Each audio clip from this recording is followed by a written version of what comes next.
Sword of Coming Chapter 1137. Qin Pingan raised his eyes and looked toward the sea.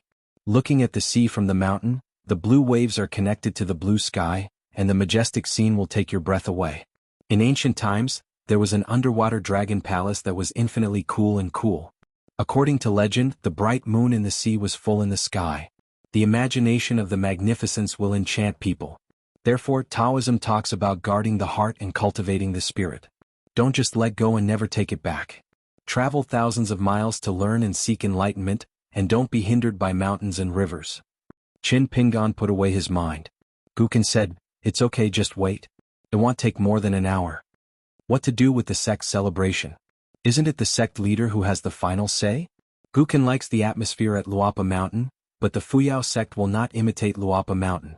Qin Pingan shook his head and said, "Since ancient times, we have always paid attention to good times and auspicious times. You should hold the ceremony on time and don't delay." Guken said, "He has such a lazy personality. Whether he participates in the ceremony or not, it doesn't matter whether he is Lu Xianying or not." Qin Pingan smiled and said, "If he dares not come, you won't be the best man." After waiting for a moment, just as the sun was rising over the sea, a sword light came through the sky, dragging out a very long line of brilliant light from the sea to Xuanjiao Mountain. The movement was not small, and it was full of momentum. Uncle Lu finally arrived, neither early nor late. There was still a quarter of an hour before the ceremony, so he could chat a few words. Lu Xianying's figure fell to the ground, his sword sheathed on its own, and he strode between Qin Pingan and Guken. He hooked one of his necks with one hand. "How about it, are you on time? Do you have a sword-wielding style? Is it chic or not?" Guken slapped Lu Xianying's arm off. Lu Xianying shook his body and stretched again, his joints creaking all over his body. "It's my first time to wield a sword so far, and I still have to rush for time, tisk." Qin Pingan asked in confusion, "Didn't I pass on the 3-mountain talisman to you?" Lu Xianying glared and said, "This talisman is precious, and the number of times is limited. Why don't you worry about spending it? It's not cost-effective to use up a talisman for a trivial matter." Guken glanced at the dusty Lu Dejiangxian, who was not a hypocrite, but said nothing after all. In addition to the 3-mountain talisman, Qin Pingan also included Mr. Sanshan Juhao's finger swordsmanship, that can teach the world to be as soft as mud, along with a few pages, and some related martial arts secrets from the Lotus Root blessed land in the past that can be used for cross-reference. And gave it to Lu Xianying. Except for the senior brothers and sisters of Longquan Sword Sect Ruan Qiong and Lu Xianying, plus Qin Pingan and Guken who know the most about it, the outside world still doesn't know anything about it. Lu Xianying's swordsmanship and his current state of cultivation are almost entirely based on self-study. At that time, Lu Xianying studied at Nambosu Chuanru Academy. When he returned home as agreed, he quickly joined the genealogy of Longquan Sword Sect and worshipped Ruan Qiong as his master. Both master and disciple were open-minded people, and they once had a frank and concise dialogue. "Lu Xianying, I promised you in advance that I can't teach you any superior swordsmanship except for making swords. So it's still too late for you to regret it now. Blacksmith Ruan, there is no need to be ashamed. It seems that I don't need to learn the things you can teach me? So best. There's no benefit at all. Why do I feel like I'm on a pirate ship?" Longquan Sword Sect has one good thing. It's suitable for blacksmithing behind closed doors, and it's also suitable for practicing swordsmanship without distractions as long as you're not the sect leader. "No, I just came here to be the sect leader. We'll talk about it later when you reach the Jade Pure Realm." Lu Xianying rubbed his hands shamelessly and said, "It's been a lot of hard work to cross the sea with a sword. I was busy on my way. I forgot to bring the gifts when I went out. I have prepared them a long time ago. Qin Pingan, you are a rich man, please help me first." Qin Pingan said helplessly, "You can't afford 2 grain rain coins? You have friends all over the country, but you don't take any money with you when you go out?" Lu Xianying was so shocked that he said, "You only need 2 grain rain coins? I told you earlier. I thought I would have to sell iron to raise money, so I made up 7 or 8 legitimate reasons along the way. I had no choice but to be afraid of Wei Shanjin's night banquet." As he spoke, Lu Xianying quickly took out 2 xiaoshu coins from his sleeves. After all, he was the sect leader, so he still had some private money. He turned around and asked, "Qin Pingan, do you have any unused red envelopes?" Qin Pingan nodded and handed Lu Xianying a brand new red envelope. Lu Xianying packed the gift money and threw it to Guken. "It's done." Next, he drank a few pots of the mountain's fairy brew. "Don't feel guilty." Gu silently put it in his sleeve, not caring about how Guyu money turned into Xiaoshu money. Chen Pingan said from his heart, "These 2 orphan Xiaoshu coins have very good inscriptions and are actually worth more than Guyu coins." Gu was not surprised and said casually, "He has some conscience." Lu Xianying smiled brightly, clasped his fists in his hands and said loudly, "Lu Xianying, the contemporary leader of the Longquan sword sect, is honored to have met you all." The genealogy monks of the Fuyao sect who were about to register their names had no choice but to return the favor one after another. Gu whispered, "Virtue." Qin Pingan smiled and said, "How many years have it been and you still haven't gotten used to it?" Lu Xianying said, "He, the banquet won't start when the host and guests are not here?" Gu said, "Just wait for me." Lu Xianying immediately moved away and rubbed Gu shoulders. "After standing for so long, our sect master Gu's shoulders sore?" Gu dodged sideways and walked straight to the gate of the Patriarch Hall. Gu Lingyan smiled charmingly, folded his hands and made a blessing. "I've met Qin Jianxian, I've met sect master Lu." Lu Xianying hit Qin Pingan on the arm with his elbow. Several old acquaintances from Yuxuan Kingdom gathered together and stood together. They came here across the continent to establish a sect and help the Fuyao sect establish the Xiaoshan sect. They are now considered a small mountain sect. Among them Xinke looked quite depressed. Logically speaking, Yunyujing Wufu his body shouldn't be so weak. The old woman Pu Lu sneered, "Xinku, a majestic 8-level martial arts master, how could you lose your courage after just a nice drink?" The Ghost Watch advised, "Fellow Taoist Pu, now we are all in the same boat, why should we be harsh with our words?" Xinku said, "You suffered in the past and only suffered in your body and soul. You are incomparable to me." Pu Lu smiled and said, "What kind of calamity is it? Why don't Grandmaster Xin explain it in detail?" Xinku said, "I don't dare to recall the feeling of bursting gall. How can I have the strength to bring up the past?" As Gu left Aquarius continent and walked farther and farther away from the capital of Yuxuan Kingdom, Xinke's mood gradually improved a little. When he settled here in Xuanjiao Mountain with beautiful mountains and clear waters, and the realm of immortals, Grandmaster Xin finally didn't have to feel everyone you see in broad daylight is a ghost. But when Qin Jianxian took the initiative to invite them to drink last night, Xinku was immediately knocked back to his original form, and he has not recovered until now. Fortunately, he was a pure martial artist. If he were a Taoist who was most afraid of inner demons, Xinku would probably have gone crazy long ago. There are also 2 Jade Pu realm and a group of earth immortals who came from the old Baidi City genealogy.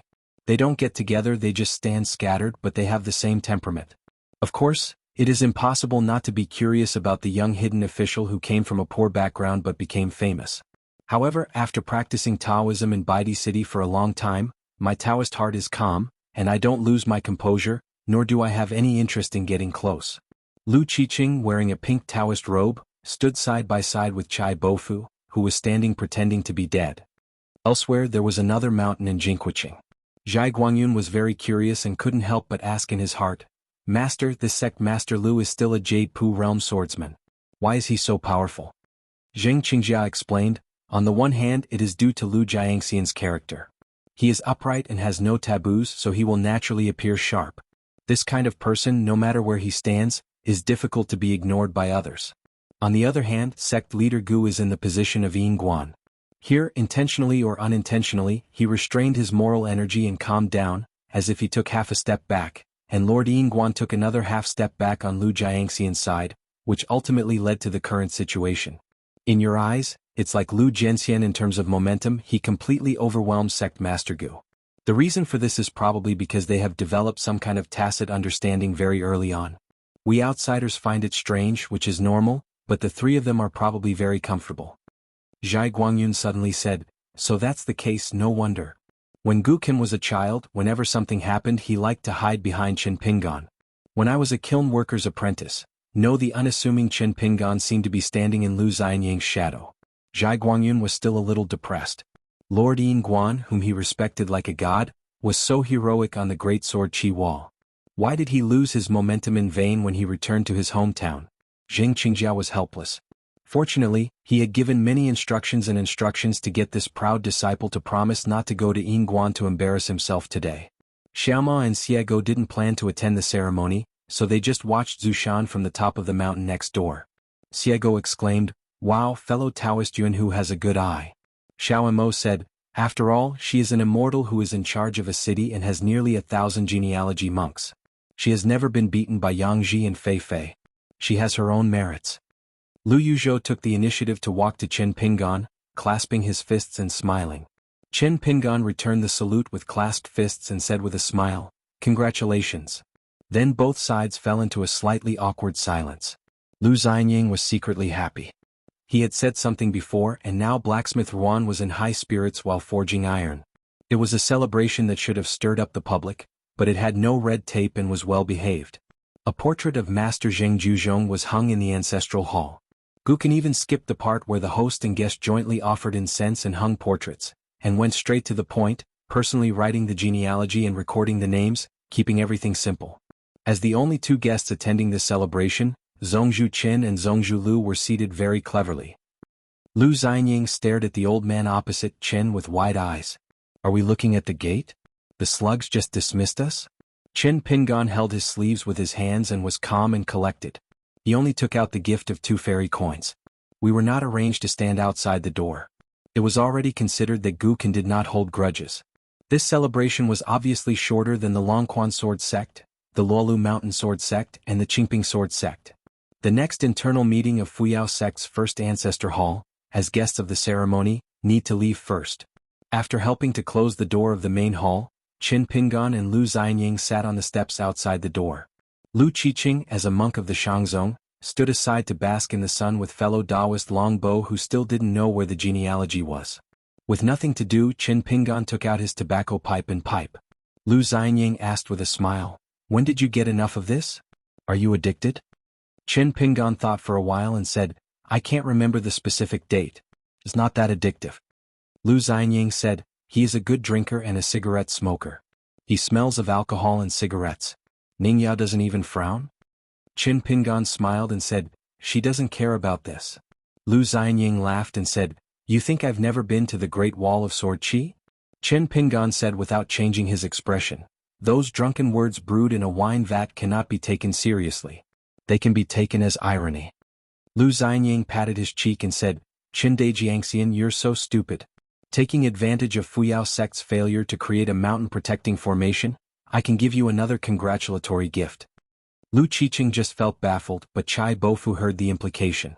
The so-called cultivation in Baidi City, besides falling down and falling down again, there is nothing serious to do. When you are bored, you just look at the mountains and rivers. According to the confidential information from the D newspaper and some special channels, I know that there are many humorous sayings circulating on the Sword Qi Great Wall, such as why the second shopkeeper has a shameless face and is thicker than the wall of the Jianqi Great Wall. Since the second shopkeeper can punch it on the contrary as long as he puts his face to the ground at the top of the city, all the great monsters from the throne of the wilderness will attack the city together, and I am afraid they will all stare. Lu Qiqing always regarded his senior brother's words as his guide, but this senior brother almost never said anything to Lu Qiqing, so when Zheng Juzhong reminded him not to wander around the Great Sword Qi Wall, Lu Qiqing took it as an edict, not to mention that he had never visited the Great Sword Qi Wall. "I don't even want to go to Daoxian Mountain or Yulong sect." So Lu Qiqing went to the realm of Longhu Mountain, and then there was the contemporary great celestial masters, descend the mountain to succumb to demons. In response to Lu Xianying's joking words, Qin Pingan smiled and said nothing, and started smoking the dry cigarette again, and the clouds began to swirl. Lu Xianying said, "Poor Fu Shanshan. Fu Dekong of Pushun, the mountain of the Zhongyue crown prince, used to have a good reputation on the mountain, but after a meeting at the Dali Palace, his reputation now became average, very average." Qin Pingan said, "Face is not as real as face." Lu Xianying rubbed his chin and remembered the young Taoist priest who set up a fortune-telling stall in his hometown. Qin Pingan's thoughts are as fast as birds flying on the branches. Awesome Lu Xian, Qingming's hard work, wild sundial carvings, colorful lantern festival. He and Ning Yao, Lu Xianying and Xiangyu, Fei Ran and Dioku, Su Jun and Chaogu, Xiaomo and Xiego. Outside the door, there is also a pair of young Taoist monks from the back mountain. They are at the lowest level in today's Fuyao sect Patriarch Hall and have not yet formed elixirs, but their seats are not low in rank. They are all important guests personally invited by Gu Kan. They do not have seats in the Patriarch Hall for the time being. The general status is slightly inferior to Zhao Zhu, the guest minister of Luolu Mountain, or Qing Tong of Qingping Sword Sect. These two sect-headed genealogy cultivators are both heroic spirits and ghosts. They are 7 or 8 generations apart from Yang Qinggu, the founding master. Nowadays the incense in the back mountain is really withering. Otherwise, how can a dojo allow 2 middle-level 5th-level monks who are not even earth immortals to attend a sect celebration? However, Yang Qinggu, the founder of the Ascension Realm, has now left Merit Forest, and xuanhuan is now different from the past. Xuanhuan has become the leader on the mountain in Fuyao continent. With the encouragement of the Taoist monk, the female cultivator finally plucked up the courage and came to Qin Pingan. When she was hesitating about how to talk to him, Qin Pingan had already stood up and wrapped the cigarette pole behind his back. The female cultivator breathed a sigh of relief. She first announced her gait and Taoist name and then asked softly, "Master Qin, do you recognize Chao Ci?" Lu Qiqing was extremely happy. He asked this question. Howren, the younger generation of martial artists, was a top martial artist. He was dressed in white and wore a green shirt. Who wouldn't recognize him? Is this open-minded remark really just a polite greeting, rather than a face-to-face provocation? Probably because he was too nervous, he blurted out these words and the female cultivator felt that it was outrageous. She blushed slightly, and the second sentence she had been preparing for a long time was scared away. Qin Pingan nodded, smiled and said, "I recognize it. Wen Quan has always lost to him and it's embarrassing to pretend that I don't recognize him." On the side, Chai Bofu felt sad, but Master Qin Shanju had a good mind, and those who can laugh at themselves can solve 1,000 worries. The female cultivator quickly made up for it and said, "Master Qin, don't get me wrong. It's just because I have several fellow disciples who are all supporters of Chao Ci and are very concerned about Chao Ci's movements." Qin Pingan said, "I haven't seen Chao Ci since the last time I said goodbye to the Confucian temple." The female cultivator became more and more embarrassed. After all, she was still nervous, so she said something like 300 taels of silver in this place. Martial men compete, fists and feet have no eyes. Qin Pingan kept smiling, "Thank you for your understanding." Chai Bofu was impressed. Chairman Qin Shan was really not thin-skinned. Really unable to continue the conversation, the female cultivator, who was feeling annoyed at her clumsy tongue, reached out and grabbed the arm of the Taoist monk next to her, trying to get him to save the situation. She said, "Master Qin, my husband has admired you for a long time." The young male cultivator was obviously more calm than the Taoist monk. He bowed and said, "It's not just me. In fact, the men in our back mountain all admire Yingguan." Lu Xianying joked, "If this is the case, wouldn't there be 2 distinct camps?" The young male cultivator nodded, "Therefore we, the Taoist monks in the back mountain, cannot mention anyone." Lu Qiqing finally couldn't help it and laughed. The night boat was still waiting for Qin Pingan and his party. Lu Xianying heard that there was a boat available and was eager to try it. On the way down the mountain, Qin Pingan and Guken said, "It used to be difficult to walk on mountain roads, but now it's difficult to walk on flat roads. There is a stage of state of mind." Guken nodded, "Remember?" Gu Lingxian looked strange. What should he remember? Didn't you just lament this sentence last night? Why pretend to have heard this for the first time? When we arrived at the gate of the mountain, Qin Pingan said, "Sail against the current. If you don't advance, you will retreat." At this point, Qin Pingan changed his words and said, "You all know the truth. In short, you should be more understanding when encountering things in the future, and treat unpaid things with a normal mind. Reasons and reasons are interrelated, and it has a unique taste."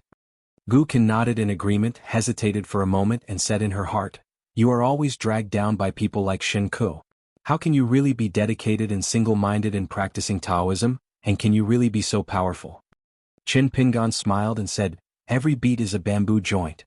Without bamboo joints, how can it be bamboo? Without bamboo, how can it be as strong as a broken bamboo?" Guken said, "Take care." Qin Pingan remembered what Guken had said in his heart before, stopped, turned around and helped Guken straighten his clothes and said in his heart, "First of all, Guken will definitely not become Xinglo in the world of Qingming. Secondly, Yudo is not that good either. Of course, in my opinion, he, Jing Juzhong, and Lu Chen are the only transcendent existences in the world for thousands of years. They cannot be two or one without the other. Regardless of whether we are enemies or friends, we still have to pay due respect. Don't delay doing it. Just do what you need to do. In the end, the 3 of us should practice well. It is inevitable that we will gather less and separate more, so we should cherish each other." Guken said, "Occasionally I can be lazy and don't have to think about anything." Qin Pingan smiled and said, "Yes. The mighty land and thousands of rivers pour into the sea, and they all return to peace. In the South China Sea, the vast water surface is as calm as green glass. A woman with her hair tied in a spiritual snake bun and a young man in white were riding the wind side by side as they headed for a passage leading back to the wild wilderness. She asked with a smile, "Lu Yuzhou has sent you an invitation. We can't help but come along, why don't we go and join in the fun?" Chao Xi shook his head and said, "I have already replied to him and declined." Dou Fenxia joked, "You just don't regard him as a friend?" Chao Xi said, "It's not appropriate for me to appear there." Dou Fenxia nodded, "When we get to Xuanjiao Mountain we will definitely meet up with that guy. If we win one more game we will be able to make up for it." Chao Xi said, "If there is another fight, boxing will be in another realm." Dou Fenxia asked, "How?" Chao Xi said, "It's hard to tell clearly." Dou Fenxia stopped asking further. She suddenly let out a sigh and put her hand between her eyebrows. "Why did Zhang Qiaoxia appear here? Who is the other one?" About 100 miles away, someone seemed to be waiting for them to pass by. Could it be that some martial arts master who has the ability to see Zhang Qiaoxia wants to block the way to ask junior brother Chao about boxing? Chao Xi said, "Sister, please stay here for now. They'll go there alone." Dou Fenxia nodded without hesitation. "Be careful."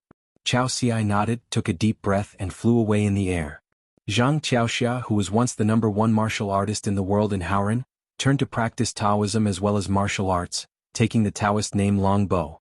After that, the old man no longer regarded himself as a pure martial artist.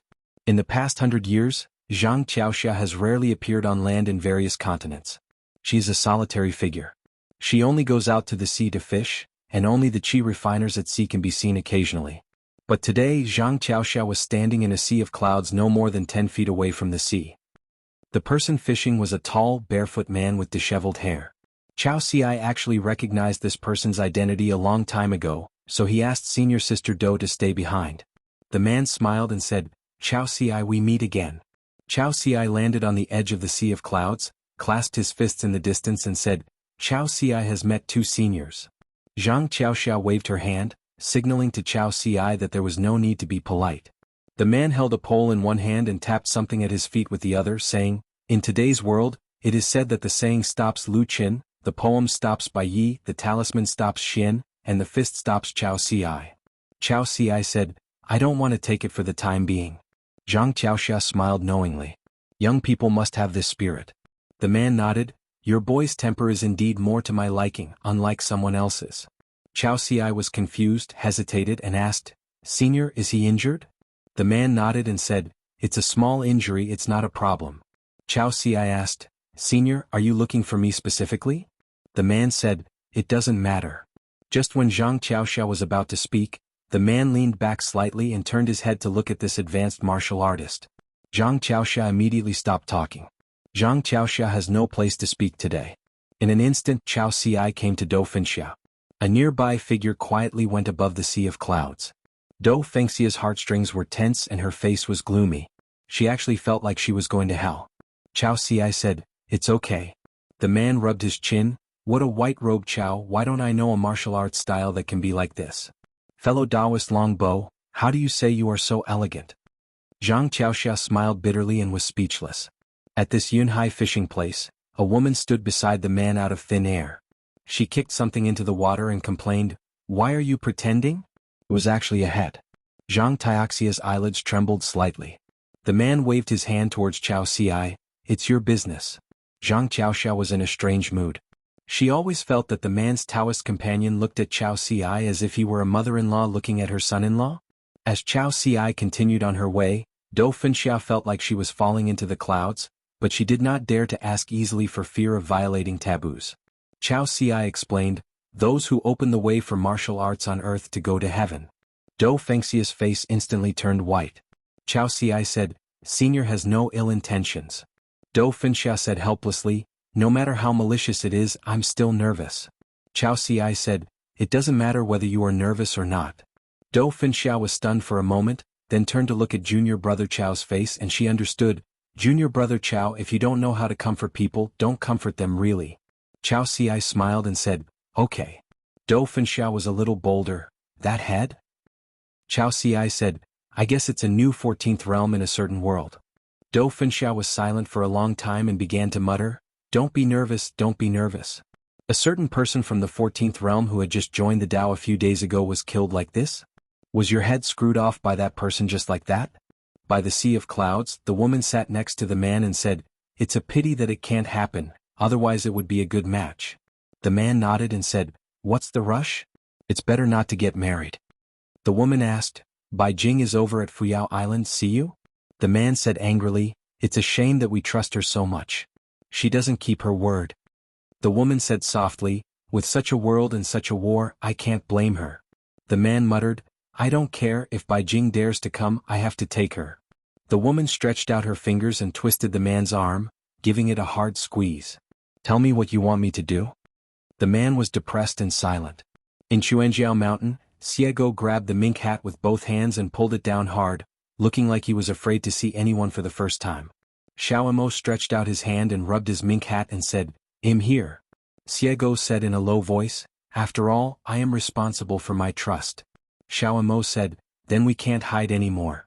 At sea, Chao Xiai and Dauphin Xia Yufeng came to a huge island, and were quickly stopped by a jade purity monk who was hiding in the sea of clouds. They looked at the Guan Ultima before letting them go. The island here has 3 levels of landscape formation, 2 bright and 1 dark, used to investigate the identity of the base and determine the size of the island. To cultivate oneself. Dauphin Xia was born into a powerful family in the Daduan dynasty, and her master was a female warrior who was also in charge of a country's military and political affairs. Dauphin Xia was very familiar with the military battlefield, but facing these survey methods, she felt that it was only natural.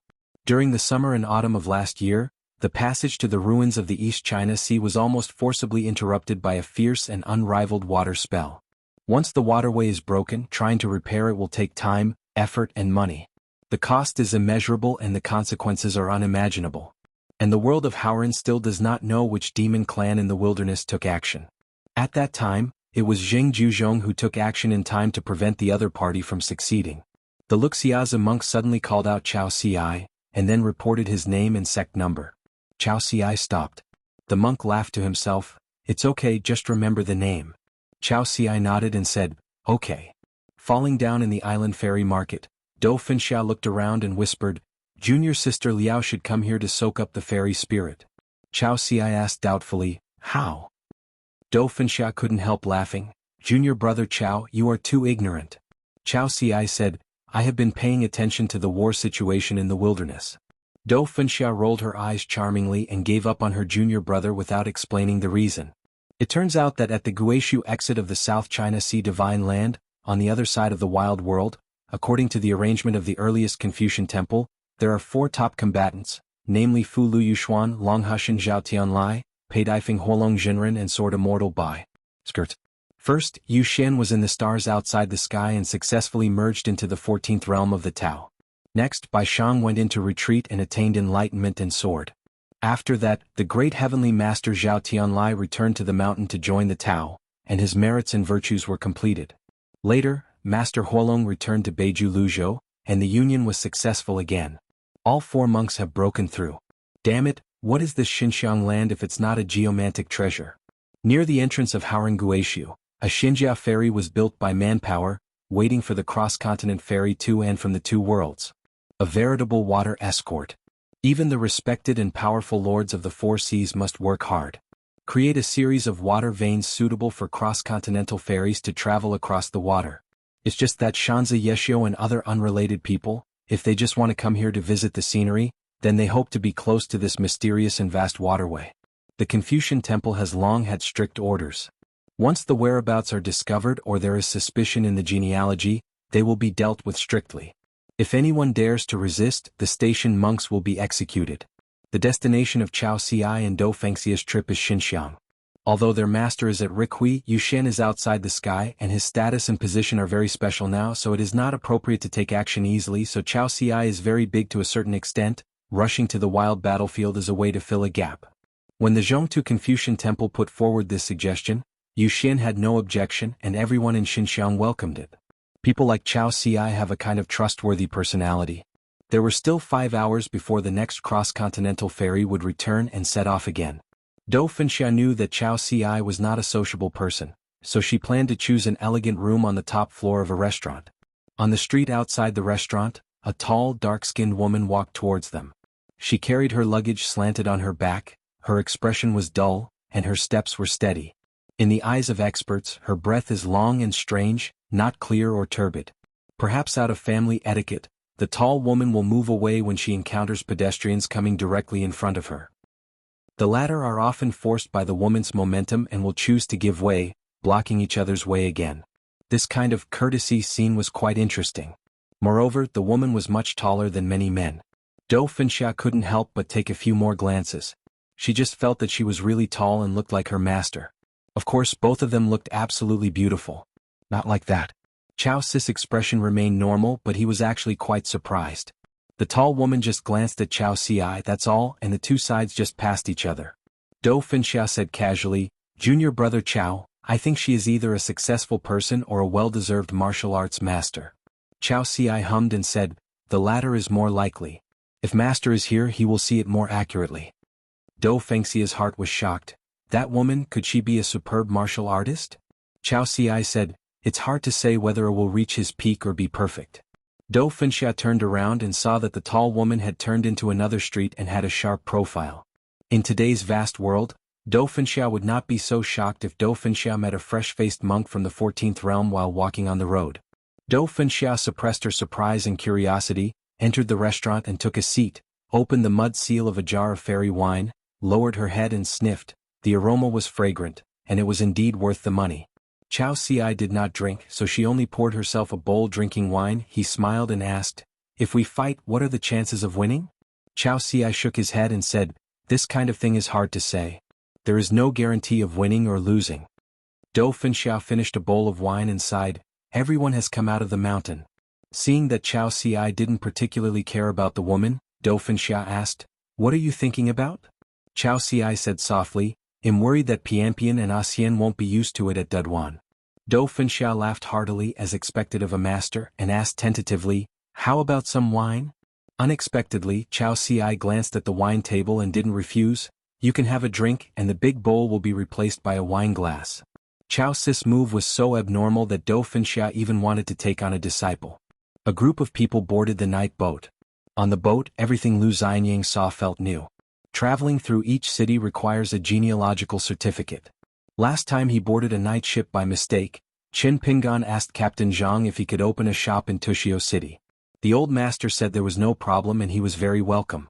It was only when Qin Pingan rushed to Fuyao Island this time and boarded the ship with a talisman on the waterfront of Huashan territory that he learned that the female city owner of Lingxi City, also known as the first city, among the four middle cities, had left the night ship, and she had left the ship before she disembarked.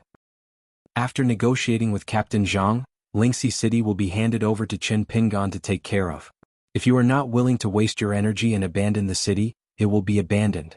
In the future, when he finds a suitable candidate for city master, Qin Pingan only needs to communicate with Captain Zhang. Qin Pingan hesitated again and again, but still did not dare to actually take over Lingxi City. It was not a big problem to help manage it for a while. Entering Lingxi City, there has been no number one city since ancient times. The previous city lord chose to be nicknamed number one city. It is easy to imagine that he is arrogant. Lu Xianyang, Xiaoma and Xiago started shopping, while Qin Pingan stood alone in the Hongqiao corridor, saying something in his heart. The captain of the ship and a young monk came here. The monk put his hands together and chanted the Buddha's name.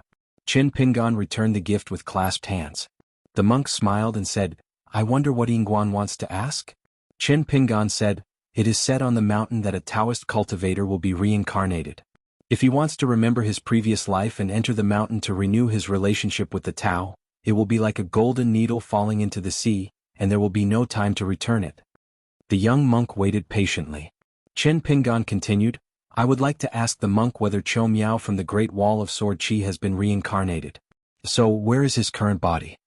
The young monk seemed to have expected it and said with a smile, "Maybe it is far away in the horizon, and you can't find it without wearing iron shoes. Maybe it is right in front of you and it takes no effort to get there." Not feeling that it was a useless statement at all, Qin Pingan waited for a moment, naturally wanting a clearer answer, even a rough and vague clue. However, the monk had already said goodbye and left, saying only, "Let's go as the situation arises." Master Zhang did not stay here either, and left Lingxi City together with the monks. It was difficult for Qin Pingan to stay, so he stood leaning on the railing, feeling a little empty in his heart. I really want to see Chou Miao again, whether it's to take her up the mountain or go to the Ascension City of Colorful World together, so that I can practice Taoism again and continue to practice swordsmanship. Life is like reading a book or a sentence. Sword of Coming Chapter 1138. Nights sailing on the sea, wandering duckweeds and a life of clouds and water.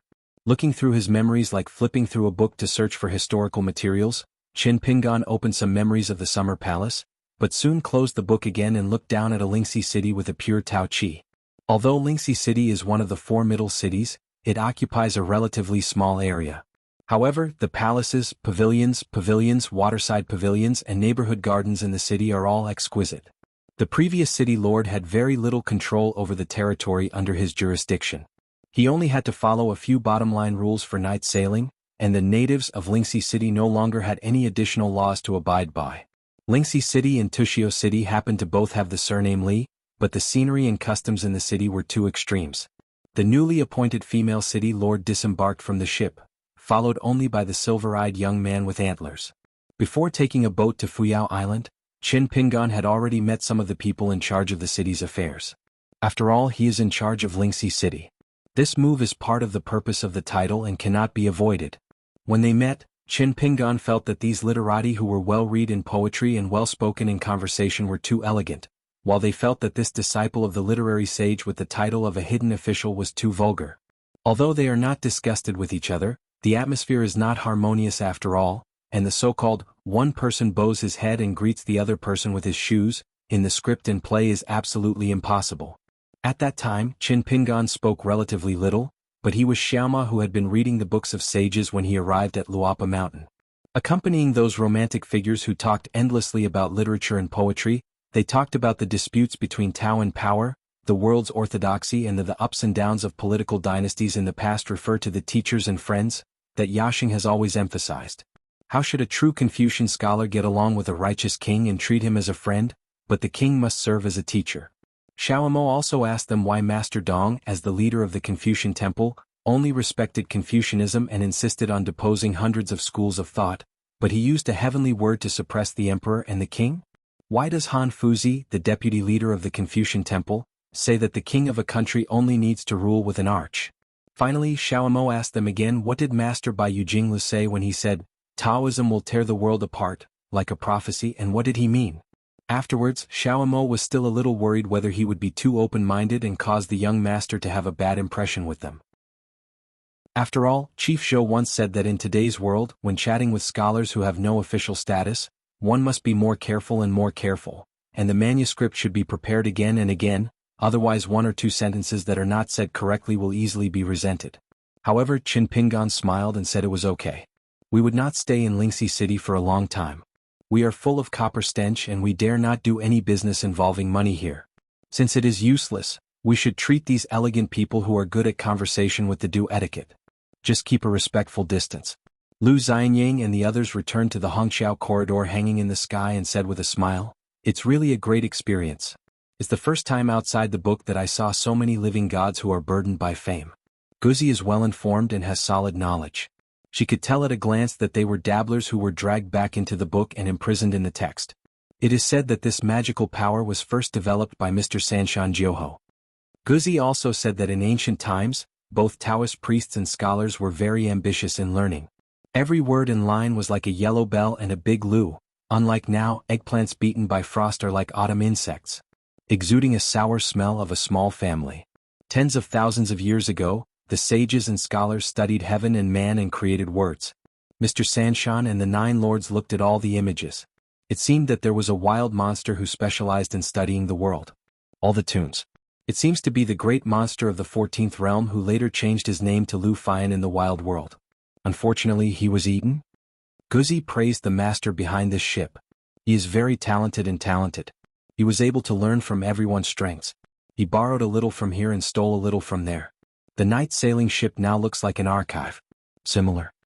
Having said this, Lu Xianying clasped his fists and shook his head. Guzi, it's okay. The girl in the mink hat smiled brightly and returned the salute with her fists clasped. Brother Lu, where are you? Lu Xianying continued to shake his fist. Here. As expected of Lingxi City, the two sides looked at each other. Thanks dog ha. Lu Xianying ha. Qin Pingan glanced at Xiaomo who had a smile on his face. He went out and his Taoist monk looked like a fool. You don't care? Xiaomo obviously didn't want to worry about it. Xiego and Lu Jianxian had similar personalities, and they were both very generous, so they naturally fell in love at first sight. On the way here they had already made an appointment. As long as the mountain owner's wife didn't mind losing her status, Xiego would be the bridesmaid together. Xiego laughed and said, "The mountain master has fallen into a bowtie's nest." Lu Xianying wiped his lips and nodded, "I didn't come in vain." This xianxia was built within the palace, and there were many female officials patrolling everywhere.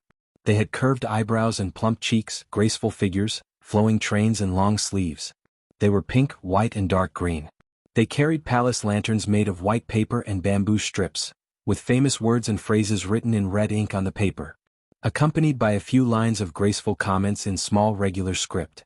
The residents of the city in history were not prominent people who held high positions in temples and dynasties, and advanced and retreated from hundreds of officials. They were all depressed people with different talents and fates.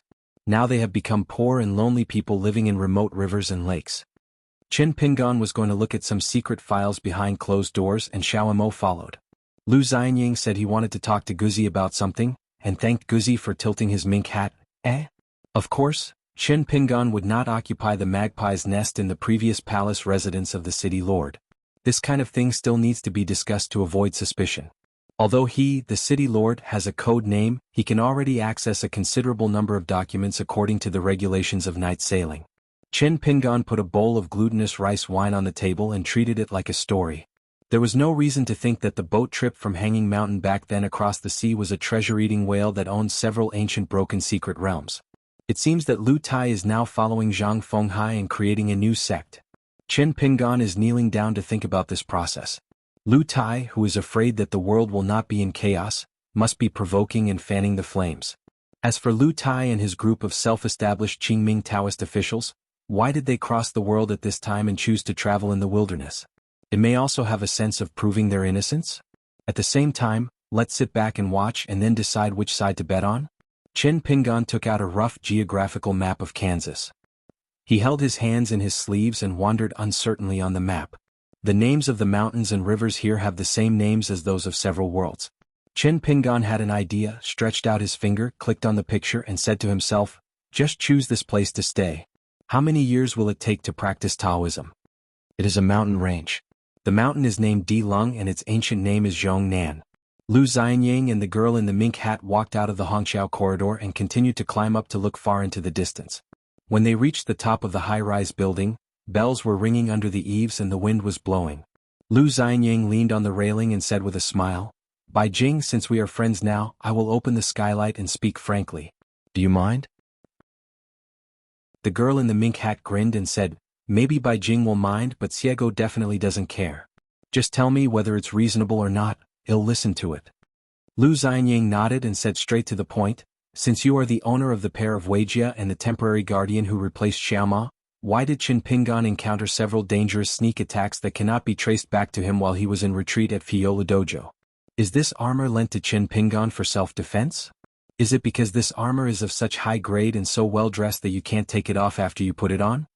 Xiego blinked his eyes and answered the question, "Does Lu Jianxian even know such secrets?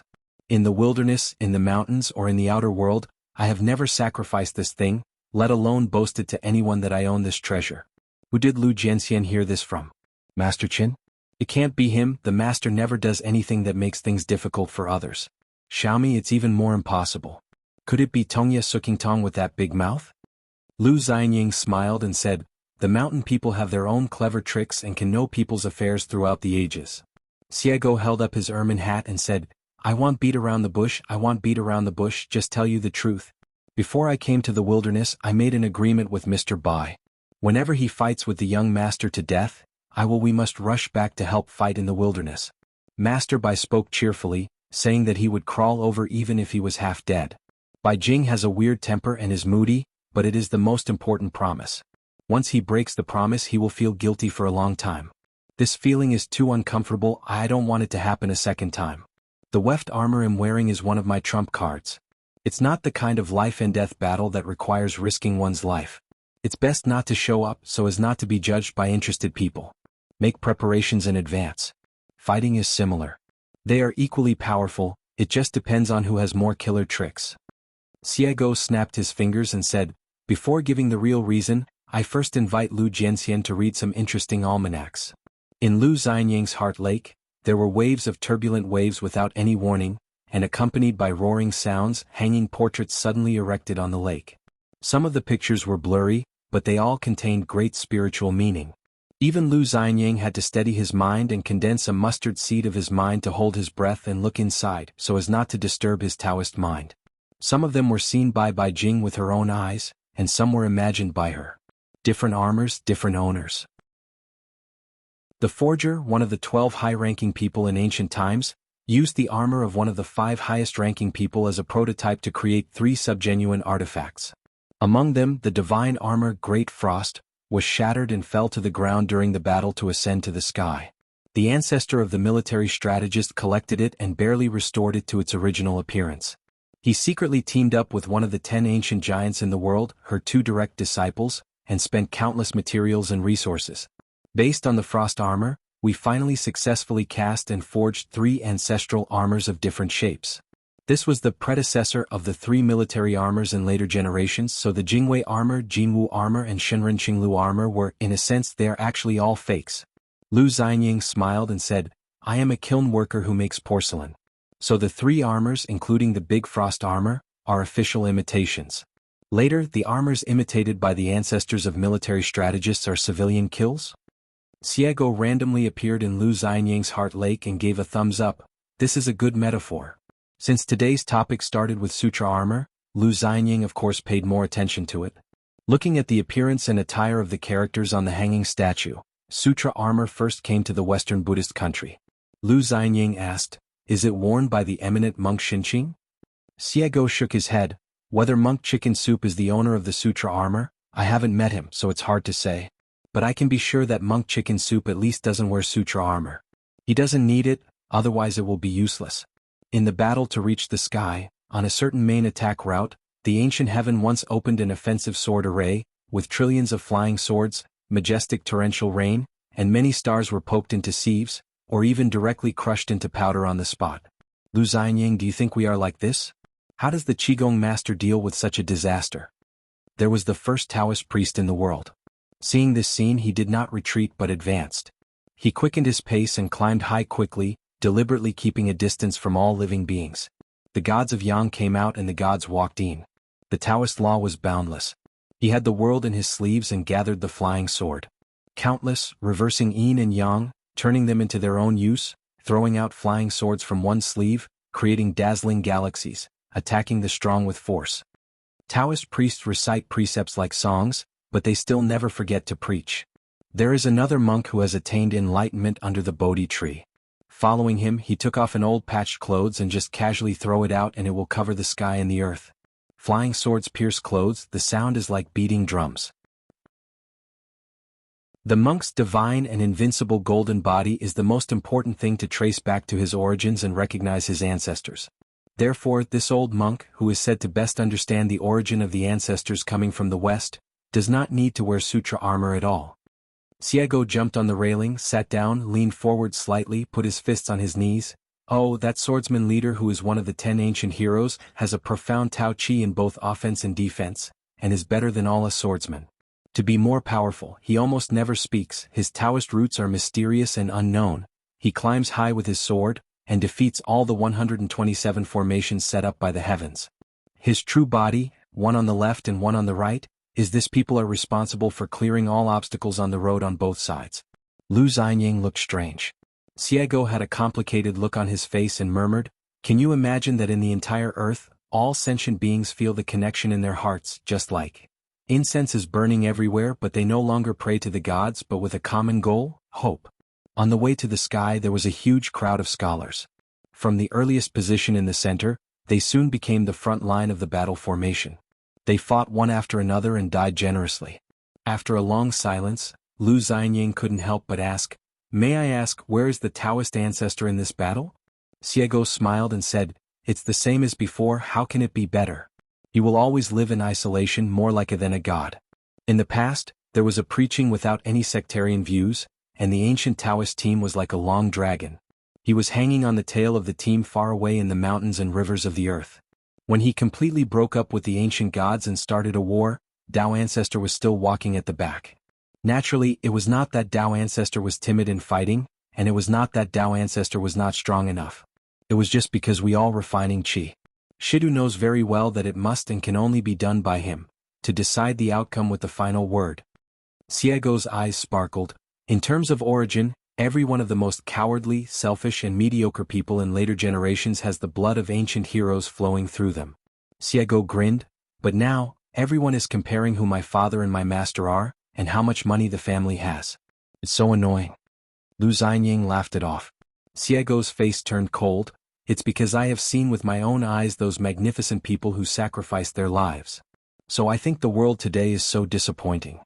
Taoist Lu Yen once said that a certain kind of wine would never be touched by anyone in rich places, but would only be sold in poor and cold places. The surface of the newly brewed wine is green and lovely, and the dregs float like ants. I'm greedy as soon as I hear it. Yes, let's take a chance. At this point, Xiaogo withdrew those scrolls and went back to the topic. Carrying the sutra armor is like occupying a dojo in an infinite world. Even if the two parties are obviously close at hand, they will still be in a situation where they are far away.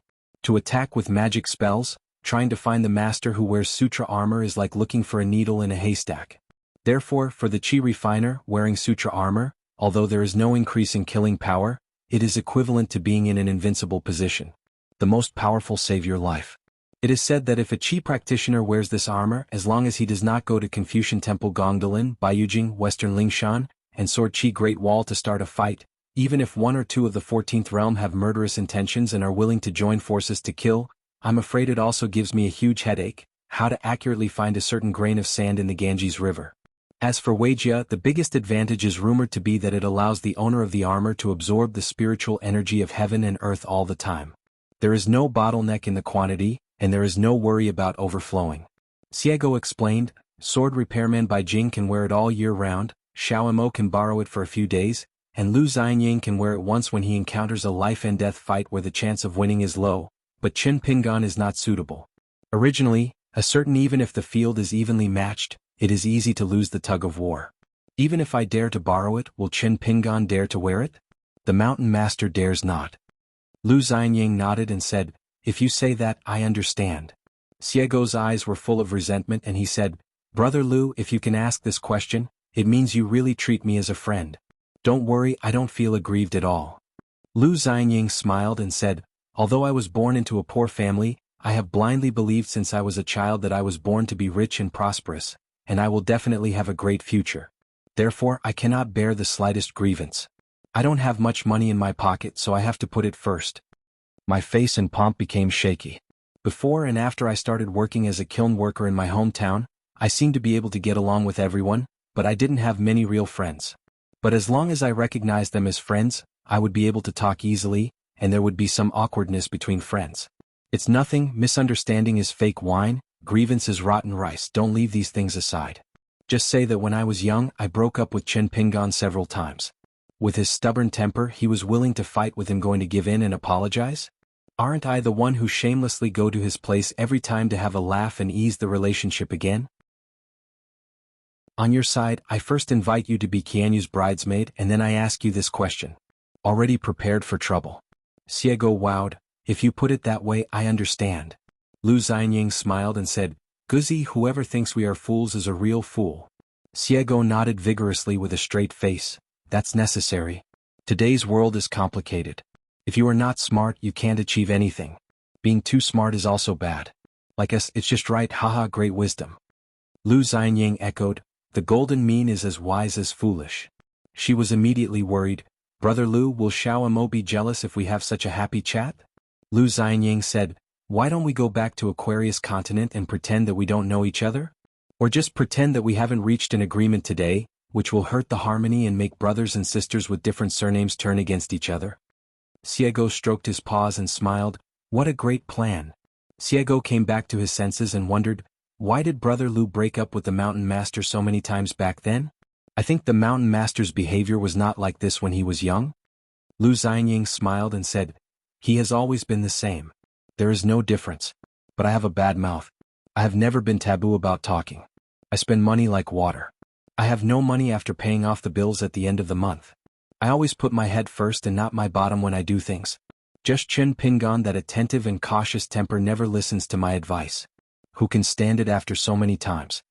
Xiego became more and more confused. Brother Lu is quite proud? Lu Xianying asked, isn't it worth being proud of? Just as Xiego was about to express her heartfelt agreement, her expression changed slightly. She hurriedly said, diarrhea, and ran away. While waiting for an opportunity to hide, Xiego secretly slandered a certain disciple of the old blind man who opened and closed the door. When you were on your study tour, you just read your sage's books carefully. You always asked people if Pei Qian was the princess who lived among the people. What to do? Lu Xianying didn't know whether to laugh or cry. She originally wanted to ask Xiego. According to her description, were the 14 realms and earth immortals in ancient times too powerful? In just an instant, Lu Xianying felt something was wrong, squinted his eyes and looked somewhere, ready to hand over the sword at any time. On the sea, someone was able to catch up with the night ship. The burly man stretched out his hand to open the formation and strode into it. When he landed, the ship's hull shook violently, and hundreds of feet of waves arose on the nearby sea surface. The man looked around and said with a smile, Master, you don't have to show up to entertain the guests.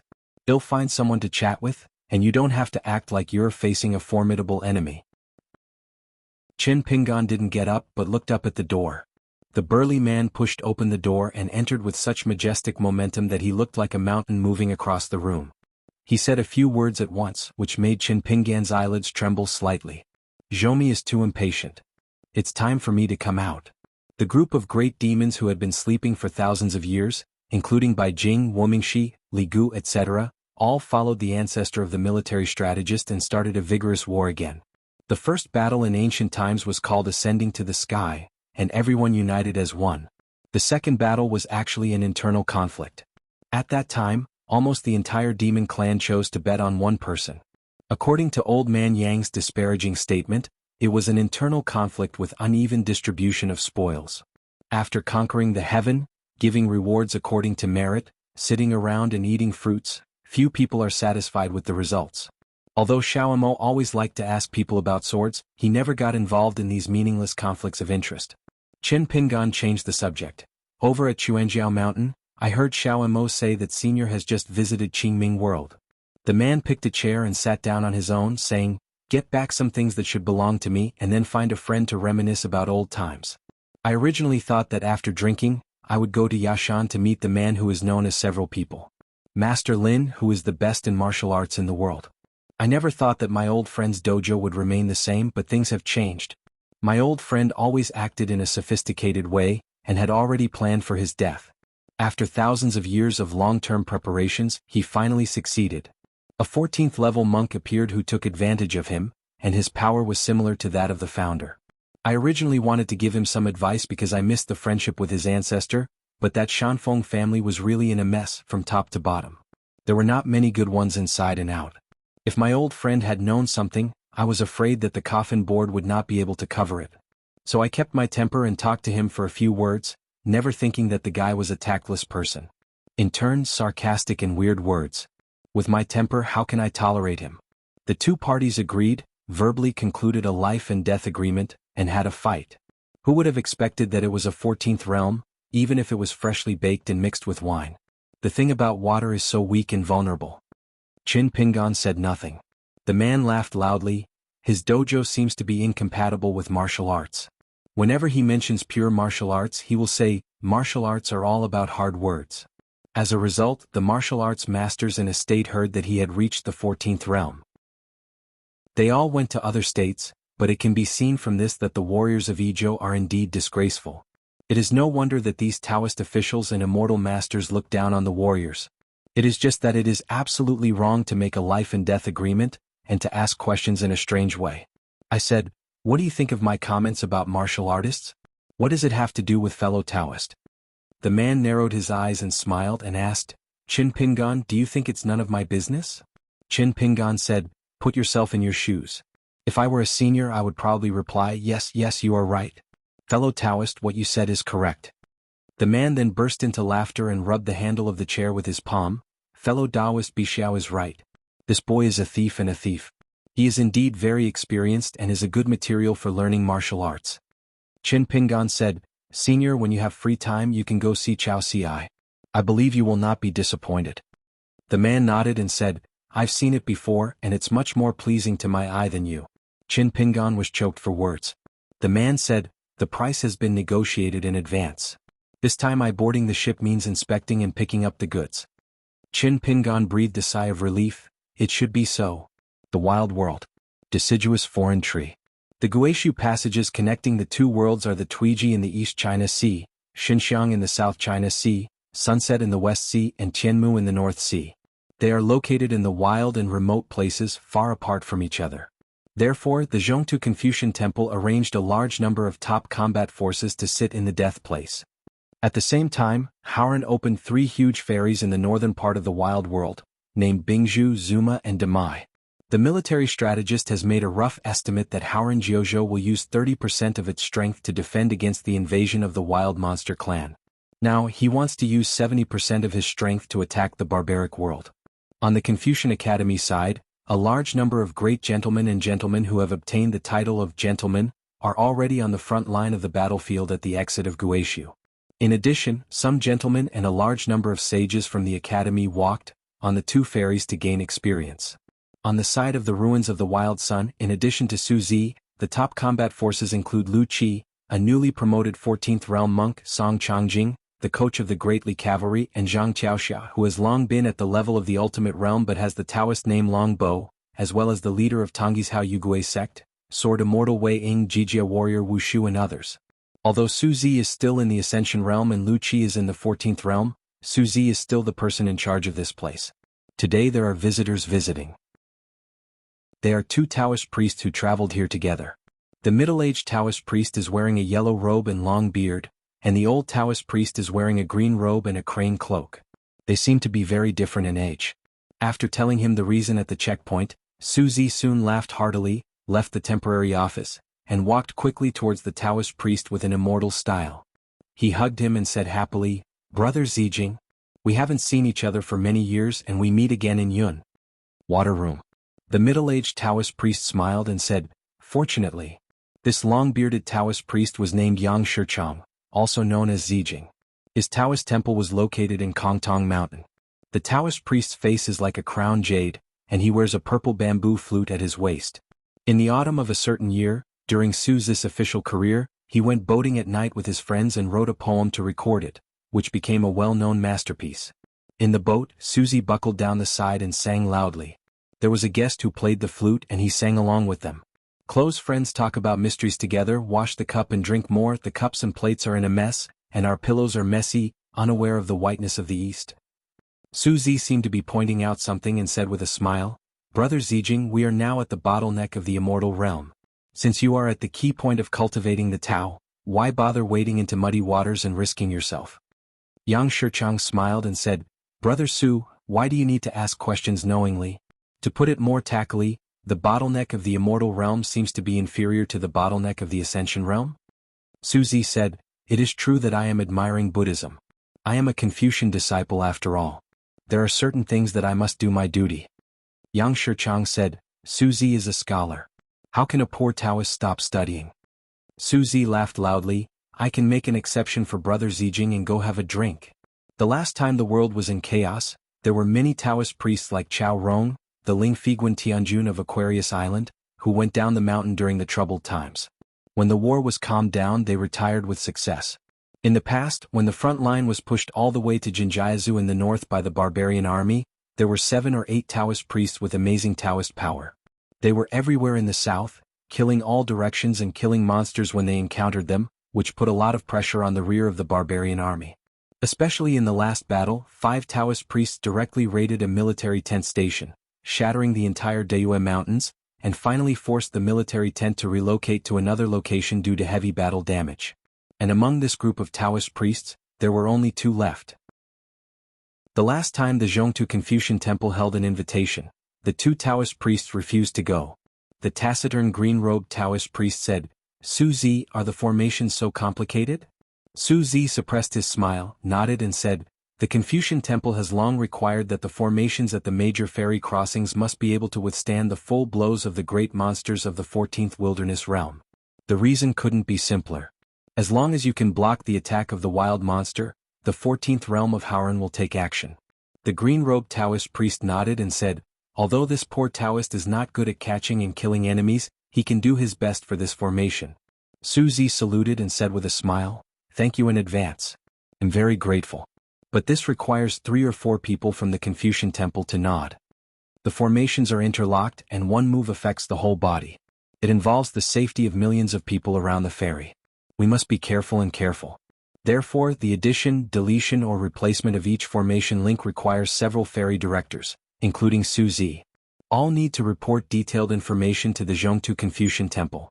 Lu Qi once said with a smile that the so-called 3 or 4 people actually meant that 2 or 3 people expressed their opinions, and the real key behind the scenes was just one person who said yes or no.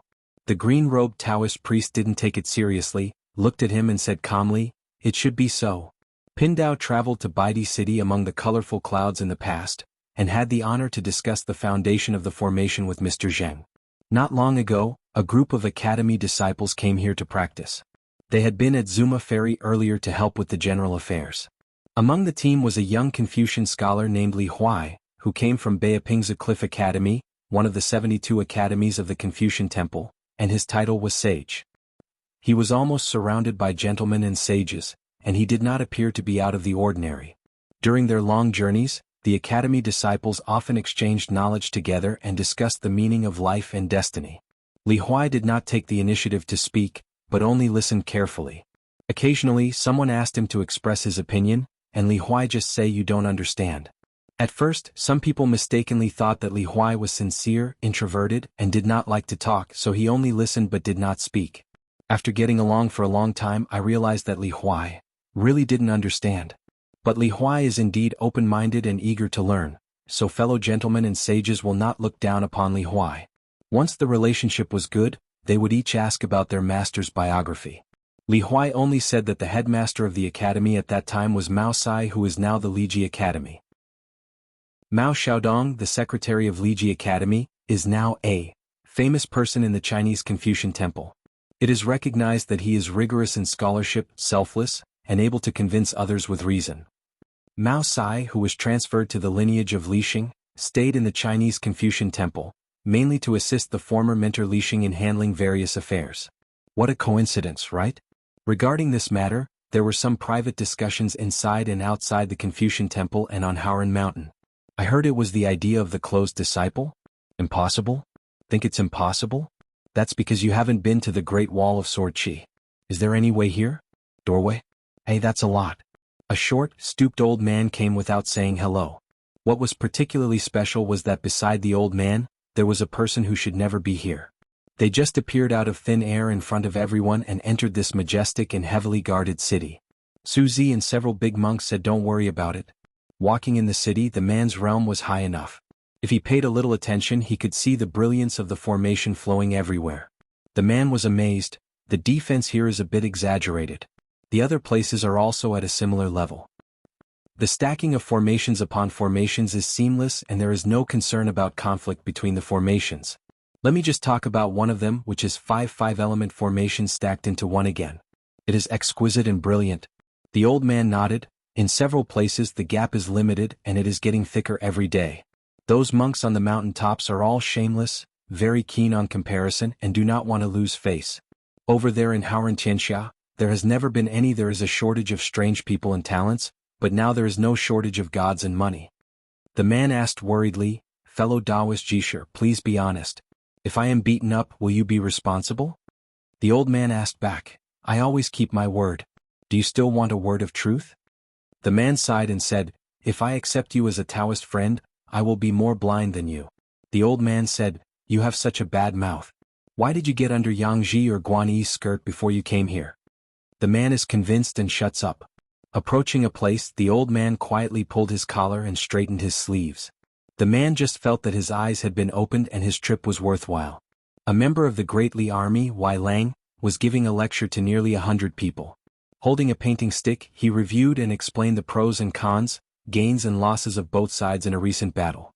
Those present here include gentlemen and sages from the academy, chi refiners from hundreds of schools of thought, as well as military generals from all continents who are in charge of the army.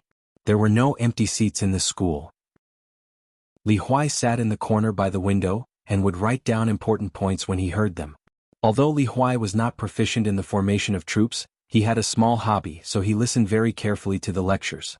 The skinny old man with sunken eyes, put his hands behind his back, stood on tiptoes outside the window, and looked at Li Huai, who was bent over his desk and immersed in writing. Next to the old man, or to be precise at his feet, there was a middle-aged man with a strong build. He was leaning against the corner of the wall, grabbing a handful of soil and holding it in his hand, rubbing it slowly. The old man was quite pleased with himself. "I don't have a name. How about my apprentice?"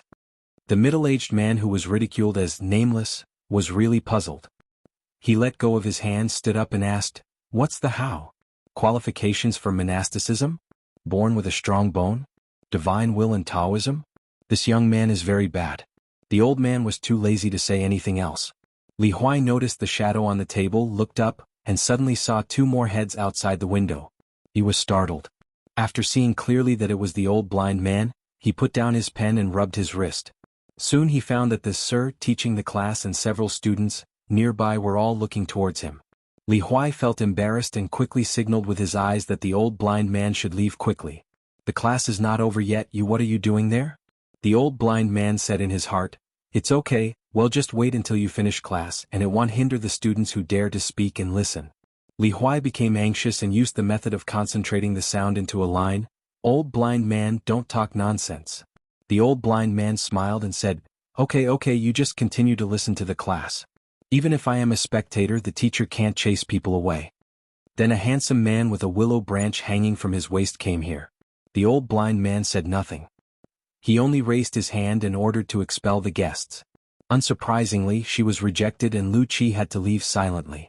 The man smiled and said, "Li Gu is still waiting at your dojo." The old blind man asked, "Did I make him wait?" The man is helpless.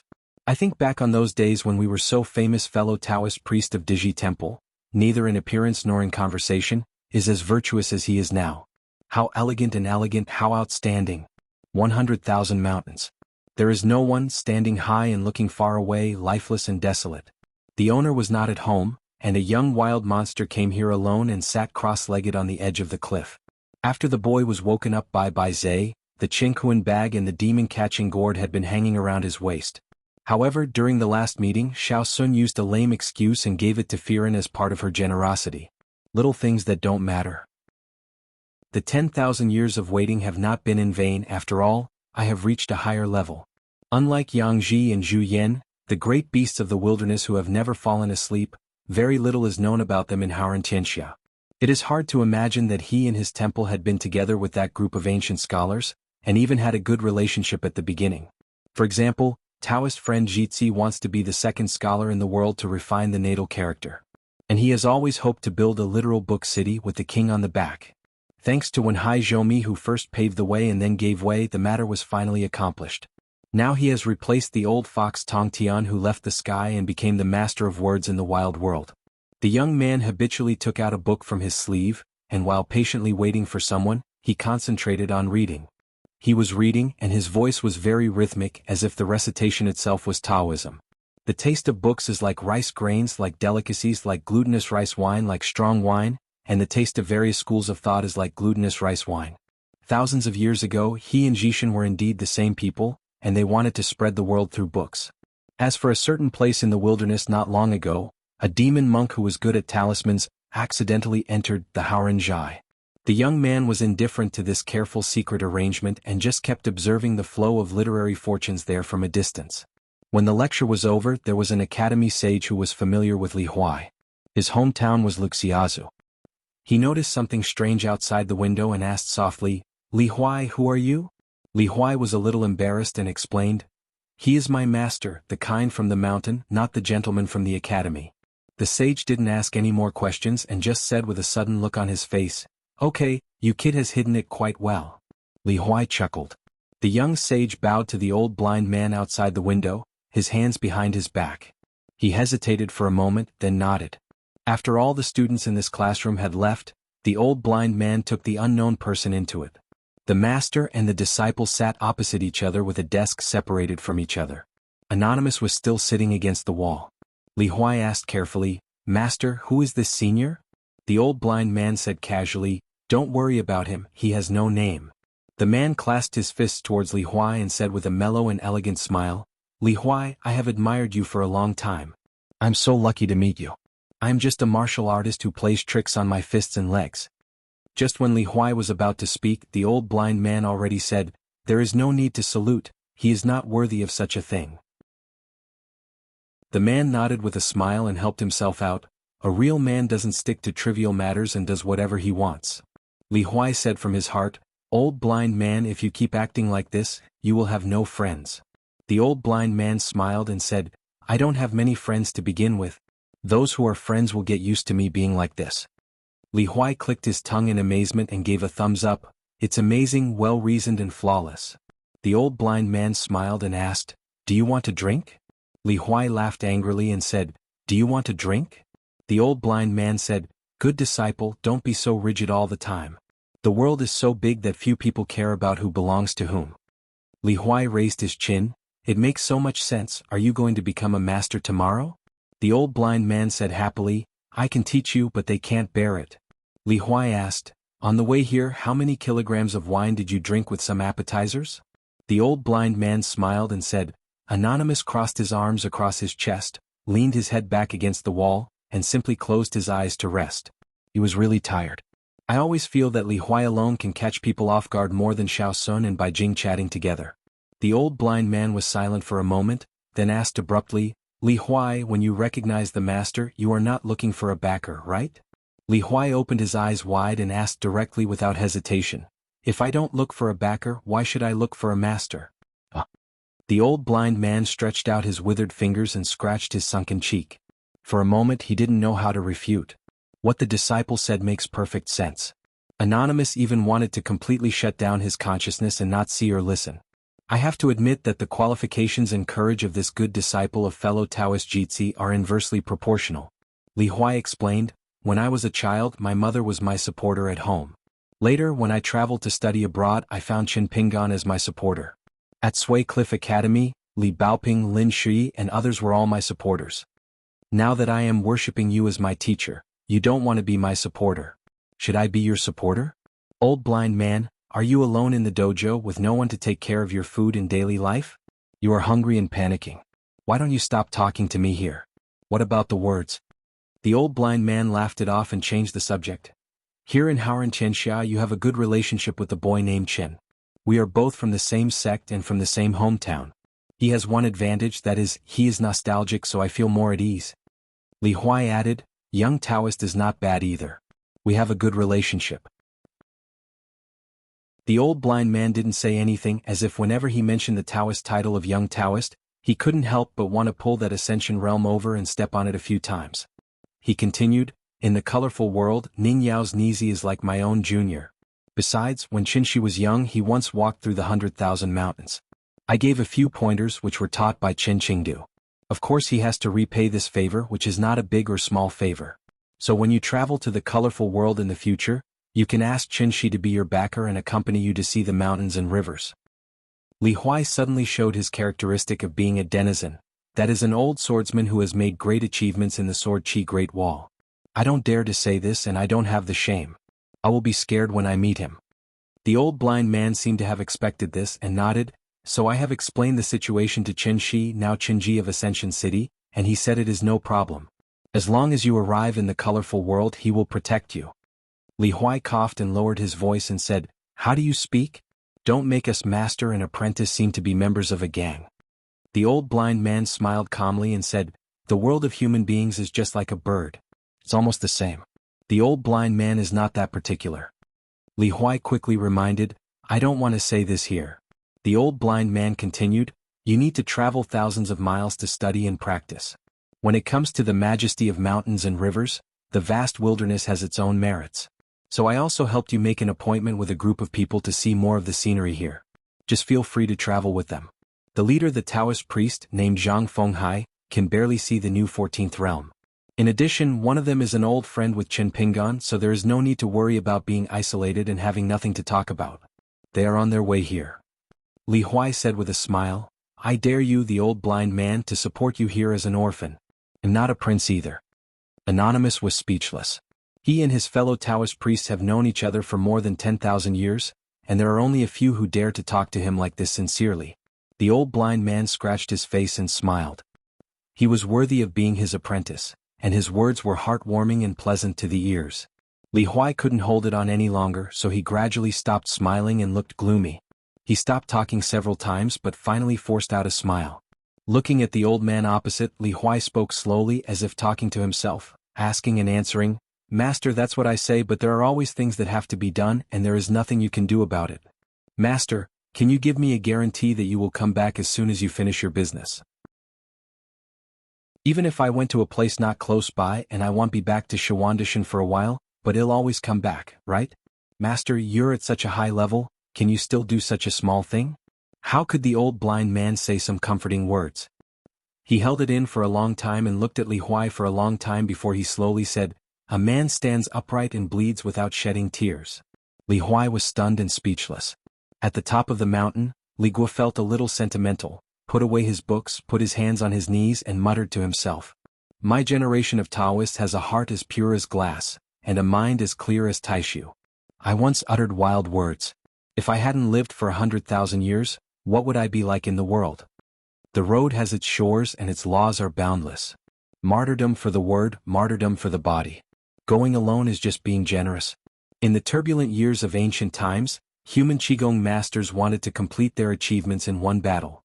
Countless Taoist priests gathered in a certain place in the human world almost suddenly, regardless of race, technique or lineage, they all share the same Taoism. When they were about to ascend to heaven, a handsome man with a fluttering blue robe, disheveled hair, walked over, looking extremely elegant and unrestrained. He said to the group of Taoist priests leading the group with the highest realm, You just need to change places to reach heaven, and don't worry about helping other battlefields. He looked up and said, This road will be opened by me. A big demon looked solemn and said, Ji Temple, don't act recklessly. It will never work if you act alone. The matter is very important, so don't act on impulse. At worst, you and the rest of us can lead the charge side by side. Follow that rule. The old rule is, if I die first, you should quickly chew my real body to repair your power and move on. There was a big demon with a long stick on his shoulders who was impatient and said with a ferocious smile, Jitsi, who do you think you are? Are you the one at the front of that group of Taoist priests or the one at the back? Don't block you, Grandpa Yuan. Either go up the road together or get away. Jisher turned a deaf ear and didn't even look at him. He just said, If you want to follow, just follow. Remember not to drag me down to clear the way. As he spoke, a majestic Dharma statue with a height of 1,000,000 feet appeared on the earth, standing in the world. It suddenly rose from the ground and soared into the sky. The majestic Tao Chi showed a blue-purple color, the same color as the sky. The Dharma image shines brightly, the golden light is bright and dazzling. A huge Dharma image that contains infinite Taoist meanings will disrupt the long river of time wherever it goes. In the temple with the name of a Taoist priest, a red sun is formed between the brows, and the full moon is spread out, floating in the breeze, and the gods and humans look up at it. At that time, all the demon monks were like mayflies in the sky. Sword of Coming Chapter 1139. Chen Pingan brought the first ancestor of the military strategist to Xinxiang Tiendi, and at the same time greeted Yu Shiwu and roughly explained the situation. Yu Shiwu was very happy and agreed immediately, making up his mind to let nature take its course. The man smiled and said, Qin Jianxian is very sincere. Aren't you afraid of luring thieves into the house, destroying this place and stealing it all? But there are 2 more places that have been set up to prevent the light from being seen? Qin Pingan was silent. The man looked around, seeing all the fantasy worlds just like fancy bird cages. He said disapprovingly, Today's Qigong practitioners have so many tricks. They like to spend their whole lives, giving up the big for the small, and they put aside the word Tao. With the word Shu swirling around, no wonder he dared to call himself an earth immortal after forming an elixir. Qin Pingan declined to comment and just listened. The man asked, Do you know how to give those pieces of paper real life? Qin Pingan shook his head and said, I don't dare to try it easily. The man said, if you are too soft-hearted, don't be the leader. Since you are in the top position, don't expect to be kind to everyone, otherwise it will be easy to do the thing of saving one and killing 10,000. People's hearts have their own scales the day after tomorrow, so just ignore them. Regardless of right or wrong, innate human nature is always the same, and it is easy for people to regret it anyway. This is the experience of someone who has been through it. Remember to think carefully and don't let it go easily.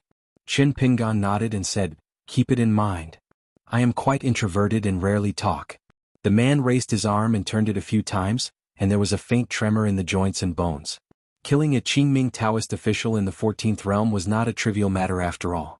It was impossible without paying a small price. He said with a smile, I just heard that you like your mother-in-law the most. To be fair, it's like an old woman's foot binding cloth. The guests just do as they please, just go where they want. Qin Pingan said, easy to say. The man suddenly asked, is it because you know my identity and realm that you are so careful and patient? Qin Pingan said, it's human nature. There are 100 people and I'm just one of the 99.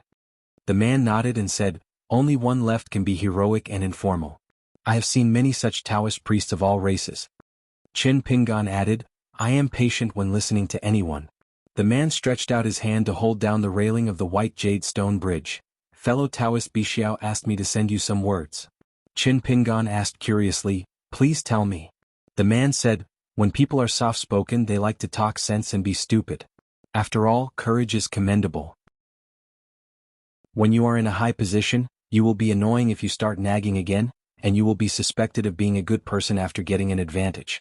Bixiao fellow Taoist, I ask you to think more and not be led by reason. Qin Pingan said, Xen Ling, the man smiled and said, it's just a mental understanding, not a spiritual understanding? Qin Jiangxian's implication is that he accepts his kindness and does not agree with it? It's okay. I'm only responsible for passing on the message. I won't go to fellow Taoist Bixiao to gossip, which will spoil the impression. Qin Pingan didn't answer the question. I finally understand a little bit why my predecessors could raise their arms and call out, and the world would gather to respond. The man laughed heartily and said, I've never been able to flatter anyone, but you have some unique skills in chatting with people. A good man doesn't mention his bravery in the past. If he talks nonsense about being glorious despite defeat, I still feel cursed. I was reminiscing with fellow Taoist Bixiao earlier, and the stinky old Taoist said that I am not the best in practicing Taoism or martial arts. I am really strong. Is the skill of painting cakes the best in the world? I originally said this, even if I went back to enjoy the fun, the atmosphere was harmonious, the host and the guest were suitable, but unexpectedly, the stinky old man had to add a superfluous sentence. Have pity on those pancake eaters who are starving to death. Xuanhuan rushed here and saw the tall, laughing man on the bridge. He was inevitably worried. He is now the nascent soul. Facing this legendary head of the family of 3 religions and 1 family, his Taoist heart is agitated. Even if Xuanhuan tries his best to stabilize his Taoist heart, it is still in vain. Even if he just stood face to face with him, Xuanhuan already had some signs of being out of body. The man was quite surprised. Back then I was willing to admit defeat and was forced to surrender. I was allowed to be beheaded together. My old friend got his head, and the rest was divided among 4 unknown people. The body was divided among 4 unknown people. A total of 5 martial arts fortunes created the future generations. Of the 5 ghouls, you kid only has 3 of them. Why are you doing so poorly? Your body and soul are so soft, will you fall with the wind? If it were the new 14th in Qingming Tianxia, how could there be more? 2 copies, this time I visit the mountains to reminisce, so I won't be able to retrieve the original so easily. Qin Pingan knew clearly in his heart that the reason why the still unknown xianxia was approached and killed by the ancestor of the military strategist was definitely not just because of verbal offense. The man shook his head. Actually, the Taoist cultivation base is not bad, but the Taoist heart is too weak. A man who lies on the ground early and waits for death just because he knows the sky will fall will end up with a man who weighs 100 kilograms and cannot carry 100 kilograms of burden. Xuanhuan had a wry smile on his face. The words of the founder of the military strategist seemed to be similar to what Qin Pingan said before. The man said, in terms of resilience and courage, you are not even as good as Qin Pingan. I was speechless for the rest of my life. Qin Pingan was helpless. After all, he was of high seniority and had been imprisoned for 10,000 years. He had just been released after serving his sentence, so he just needed to say a few words. According to the previous agreement, the first ancestor of the military strategist took back 3 martial arts fortunes from Wu, but he had to ensure that Wuxia's soul and memory were not harmed. As for the physical body, he should try to preserve it as much as possible. If this matter is difficult, he would not force it. The man smiled and said, "Boy, my name is Wu, right? I'm going to suffer a little physical pain. Does it hurt you?" Wuxia's scalp was numb and he suddenly felt something bad. He subconsciously turned to look at Qin Pingan. Qin Pingan felt helpless. "Look at what I do. Can I handle this kind of thing for you?" The man clicked his tongue and said, "I think this kid is as weak as a girl. I will get my martial arts back later. The movement in the human world is neither big nor small, but if you can't bear it, your heart will collapse on the spot. Wouldn't it cause me to break the contract, Xianxian? If you say something ugly, then Wuxia's soul will be scattered, who cares? I do have a magical power, named Bridge, which can lead and transfer spiritual consciousness, 1 immortal realm, 1 nascent soul realm. Conservative, it is estimated that Xianxian can help Wu share at least 2/3 of his feelings." Qin Pingan was dumbfounded. How could even the voice of his soul be heard? Wu had already started to express his thanks with clasped fists, not giving Xianxian a chance to say no. "I am so grateful that I would like to thank you here." Qin Pingan stared at Wu, but his lips moved slightly, seemingly saying nothing. Wu could understand that he was cursing someone. "Just pretend you don't understand." The man raised his hand, hooked his fingers, and pulled out a golden rope as thick as his thumb from the center of Wuxia's eyebrows. With a flick of his fingers, he threw it to Qin Pingan and reminded him, "Are you two ready?" Although Wu was on tenterhooks, he still performed bugang, stepped on the fighting and pinched the Taoist formula. He held his breath and concentrated, and quietly mobilized his whole Buddhist spiritual energy to protect the Qi palaces. Qin Pingan moved his right foot, stretched his body, set up his fists and then closed his eyes to rest. There was just no movement, so Wu naturally didn't dare to ask any more questions, but Qin Pingan said, "Senior, what are you waiting for?" The man laughed loudly, strode out and suddenly came to Wu. He raised his foot and swept across, interrupting Wu. Immediately afterwards, the man used his palm to make a knife, and instantly struck General Wuxia's neck, and his head was thrown high. The man waved his hand casually, and the head fell into the river outside the bridge. Then he reached out and pressed down the shoulders of Wuxia's body, and forcefully pulled off the 2 arms. Although Wu was forcibly rescued by soldiers, strangely enough, his head did not sink into the water and floated on the water with the waves. It doesn't hurt at all? This boxing technique called bridging? Taoism? Anyway, what a great magical power. Indescribably wonderful. The man xianxia looks like he only has a golden body of 10 feet, but he is so powerful and condensed that he can be called the real limit in the literal sense. This golden-bodied young god chewed up Wuxia's body and 2 arms on the spot and devoured them alive, including the skin, bones and flesh, and not a single bit of meat was wasted. The man stood up, burped, stretched out his hand to wipe the blood around his mouth, and in an instant Yangshin returned to his original position, finally regaining his complete true body. A dazzling golden halo appeared on the avenue behind him. The 2 arcs that were not originally connected into a circle finally formed a circle because they had just filled in 3 missing sections. With 5 heavens under heaven, the heaven and the earth sing together. Thousands of years of silence finally ushered in a thunderous response. How could Qin Pingan's heart-to-heart heaven and earth withstand the violent impact of this huge Tao Yun? Countless invisible barriers collapsed with a crisp sound like breaking porcelain, the boundless blue sky exploded, and the yellow ground cracked like a spider web. Thousands of a river changed its course in an instant, mountains, rivers and land sank, seawater poured in, and more than 10 sycamore leaves that had not been warmed turned into powder. It was terrible. Qin Pingan, who was only a few steps away from the man, had his eardrums shattered, blood oozing from his eye sockets, his figure was crumbling and his body was torn apart. If Qin Pingan hadn't temporarily invited God to come here with his true body, he would have collapsed on the spot and lost his soul. It wasn't Wu but him, the generous host who brought thieves into the house. The man smiled and said, "If the foundation is not solid, you must have great courage to tear everything down and start over again. Those who can break it and then build it up are the real heroes." Qin Pingan gritted his teeth and said in a trembling voice, "I must be compensated a large amount of immortal money." The man ignored him and just waved his hand, calling Wuxia's head back to the bridge. The lower half of his body that had fallen to the ground stood up on its own.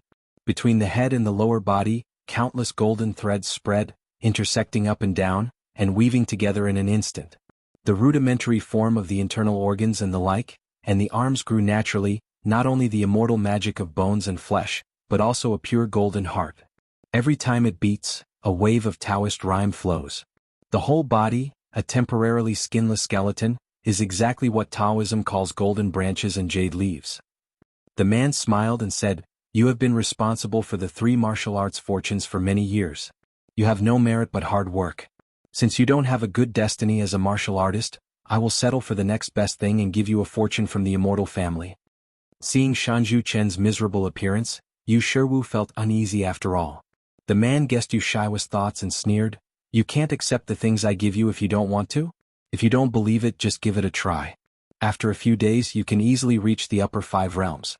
Let's see how to take away this opportunity. If you can do it, it counts on your ability." The man glanced sideways at Qin Pingan. "If you were just a pure martial artist, your income would only be double that of Yu Shiwu. Even if as a Taoist priest I can teach you a few more Taoist methods, but since you are a scholar it's hard to tell. Who wouldn't be willing to be a good person who is rewarded for being good? Since you have taken over this matter, you must have the consciousness to cut off your hands and feet.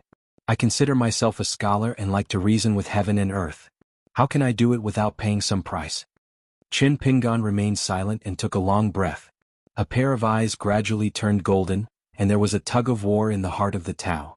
It was no longer the balance of power that was hard to maintain, and there seemed to be signs of trying to defeat a mountain and falling short of success.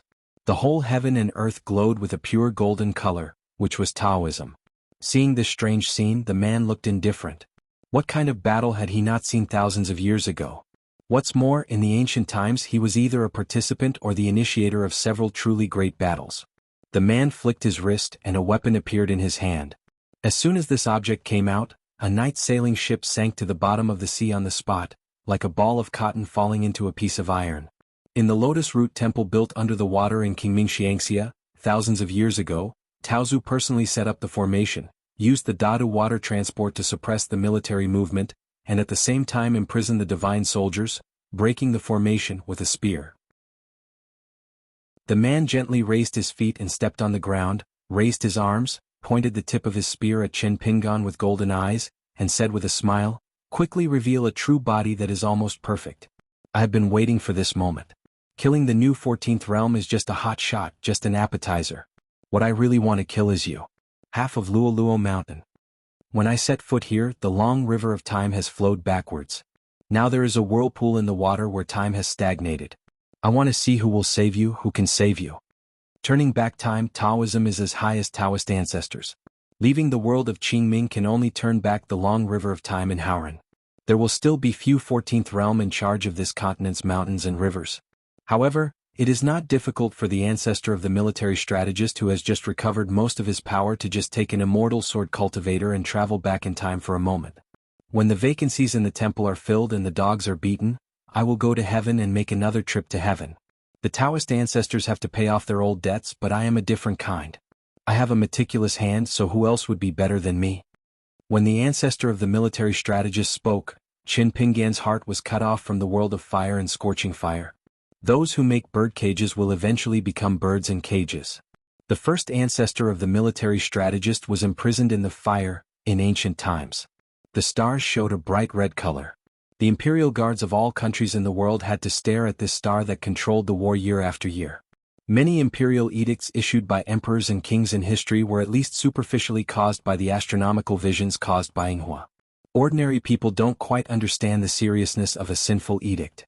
To put it simply, as the emperor, who is the most respected person in the world, he is tantamount to telling the world that he believes that he is not worthy of the throne and that he is an illegitimate child.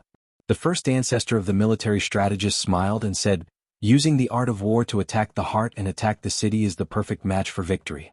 It is perfect to use it here to deal with you." One shot pierced through several robes on Qin Pingan's body and stabbed his heart. The spear was so powerful that the tip of the spear instantly showed through his back vest. The man gently twisted the wrist holding the gun, stirred his broken heart and said jokingly, "My brain is all muddled. I think about it over and over again. It seems that I shouldn't have taken action against you in a hurry?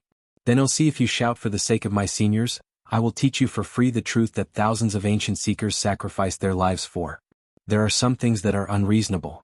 Reasoning itself is unreasonable. Qin Pingan remained motionless, just looking down at the ancient seal inscription on the gun body. It seemed to be a complete Taoist book. The man clicked his tongue and marveled, as expected of an unintentional and a high-ranking person. He will remain unscathed unless his golden body is completely destroyed, his divine way is shattered, his incense is cut off, and he is reduced to sourceless water. With the help of 2 flawless hands, Feijin, how did I raise you to be such a monster? They'll give you more power, more killing moves, and then let you run around and you'll still be able to survive? No wonder Zhou Zi wants to keep an eye on you, and as soon as he gets the handle, he'll let you go. You will meet an irreparable end. The man's eyes were complicated and he spoke with deep meaning, as if it was difficult to determine the praise or criticism. Qin Pingan, you know how to cherish yourself. Yu Shiwu gritted his teeth and wanted to stop him. But just by being glanced at by the man, Yu Shiwu turned into a burst of ashes, floating between heaven and earth so quietly. The next moment the ashes seemed to rekindle, and a grain of fire gathered into a ball again. Yu Shiwu reshaped his body by the river, and wanted to rush to the bridge again. His soul dispersed again and reunited, and Yu Shiwu once again acted like a worm shaking the tree. Qin Pingan shook his head at Yu Shiwu, indicating that there was no need to waste such efforts and that he could just protect himself for the time being. Among the several demon race chi practitioners detained here, only Xiao Xing tried to move closer to the bridge, but the man flicked his fingers in the distance, causing a loud bang, and his flesh and blood were shattered on the spot. In addition, the sword cultivator Cao Cao and the female cultivator Xianxia were watching from afar on the Shinto steps. Considering their situation and their relationship with Yingguan, it would be prudent not to take advantage of them. The woman who used the pseudonym Yu Qing tried to secretly contact the young Taoist priest, wearing a lotus crown, but to no avail. She didn't want to take risks herself and looked at the long bridge by the water. Because the ancestor of the military strategist painted the ground as a prison, the formation separated the heaven and the earth, and a voice could not break through the door, just like surging and swirling outside the house. It was Lu Xianying who yelled angrily, calling the military ancestor by his first name, Jiangxi, do you think I'm dead? Stop now. Qin Pingan wanted to remind Lu Xianying a few words from his heart, but the words from his heart were forced to manifest themselves into a string of words, which seemed to break against a wall and turned into golden light scattered. The man here looked calm and said with a smile, the Lu family boy, as a sword cultivator, actually used a mother-in-law to blackmail others. Is his method a little too despicable? Lu Xianying suddenly showed his unstinting temper. You bitch, do you want to be a guest like this? You want some face? Your grandpa Lu doesn't study much and has a bad temper. If you dare to kill Qin Pingan, I will kill you. Taoist companion. The man is not that nervous. His Taoist companion is not bad in cultivation. He may not have enough killing power, but his life-preserving skills are top-notch. He just inevitably had doubts. It was strange that Bai Jing and the others should not know what was going on here. Everyone in the Ascension realm was kept in the dark. How could Lu Xianying, the Earth Immortal, see the truth? Xiao Mo is Qin Pingan's dead man, so Bai Jing can be regarded as marrying a chicken and following a chicken, marrying a dog and following a dog? The 2 sword cultivators teamed up to set up a formation so that Jiangxi could not know the real scene there. I did make a good friend. Jiangxi looked playful and said, you should study for a few days while he concentrates on practicing swordsmanship. The man rubbed his chin. It was somewhat understandable that Lu Xianying was young and acted recklessly, but if Bai Jing and Xiao Mo joined forces with him, then this matter would never be over. On the Hongqiao corridor of Lingxi City, Bai Jing was the most embarrassed, because she was not human inside and out and she was unpleasing to both sides. She held on to the mink hat with both hands and pretended not to know anything, which was unprecedented. Just now, Lu Xianying burst into a rage for no apparent reason. He pulled out his sword on the spot, put it on the woman's shoulder and said harsh words, Jiangxi has murderous intentions. I can't break the formation for the time being, so I have to lend you your head. It serves as a stepping stone. Xiao Mo was indifferent and began to draw his breath silently, preparing to lift up and issue a sword. I don't care who you are. This was the way it was done 10,000 years ago, and there is no reason to make an exception after 10,000 years. Xiego turned his back to them and muttered something to himself. The woman did not show any fear, instead she was smiling. She raised her and moved the long sword on her shoulder to her neck. We are fighting on the top of the mountain, studying Taoism, and the slightest difference can make a difference of thousands of miles. Later, Lu Jianxian will cut off the head with a sweep of his sword. When you raise your head to see that guy, don't lose the hairpin in the bun on your head. This is the token of love between me and him. Lu Xianying narrowed his eyes and said with a smile, "It's easy to say anything about the deceased. The sword intention and murderous intention are definitely not fake." The woman asked curiously, "The name Jiangxi is a common taboo among several people in the world. Logically speaking, you should not know it." Lu Xianying smiled and said, "Taoist on the mountain who hasn't mastered the basic skills. For example, your cicada shedding magical power is more difficult for me to hunt down."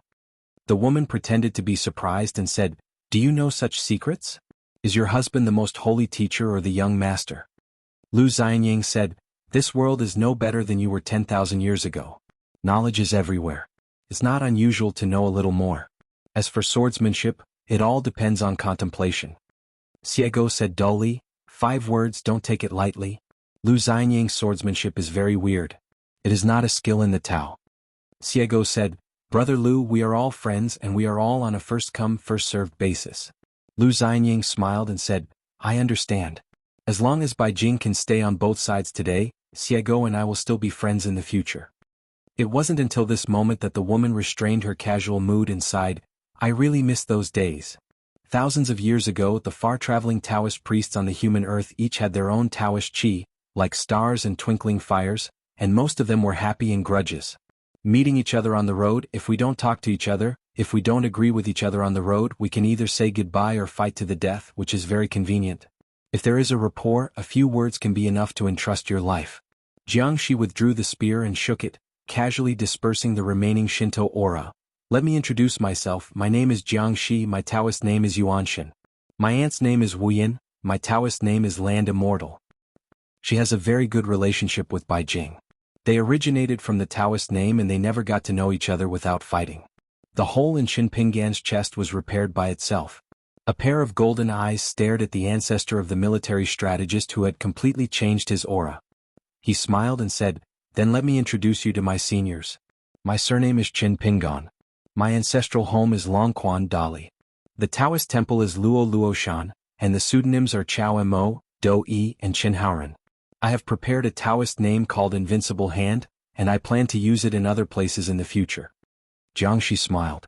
Is it because of his divinity or is this kid just so lively? Jiangxi glanced at one place from the corner of his eye. There are 2 secret realms. Even the habitat of your Taoist body can be seen at a glance, and your trump card is forced to be revealed. How can you still have the leisure to protect that dojo? Or is he a serious Taoist priest? Judging from his posture and the flow of his Taoist energy, he is a disciple and grandson of Yu Xian's lineage. It is a matter of loyalty to others when entrusted by them. Qinpinggan put his left hand behind his back, made a fist with his right hand, and rubbed his fingers gently moving the palms of his hands. "Besides, my intuition tells me that it doesn't seem like it's time to risk my life. When a lion fights a rabbit, you should use all your strength. There is no need to cut the flesh with a blunt knife and gradually exploit the enemy's strength. If your senior really wants to kill me, he will definitely kill me with one blow and leave quickly. Senior, this world has also been implicated to pieces by your harmony. Now I can see it in my Taoist mind. Now can I open the skylight and speak frankly?"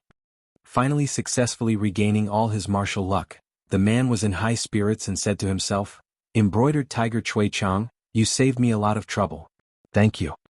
In the main hall and temple of the ancestral court of the Howran military family, the man named Jiang, who occupies the chief position of the martial arts temple and has been eating Shinto incense for nearly 10,000 years, is actually not that easy to deal with. He couldn't fight all the way up the mountain and demolish the martial arts temple. Beijing intentionally or unintentionally did not explain to the young swordsman named Lu Xianying why Taoist priests in the 14th realm of the world were so powerful thousands of years ago. The mystery was only contained in the 4 words, incense and fire Taoist fruit.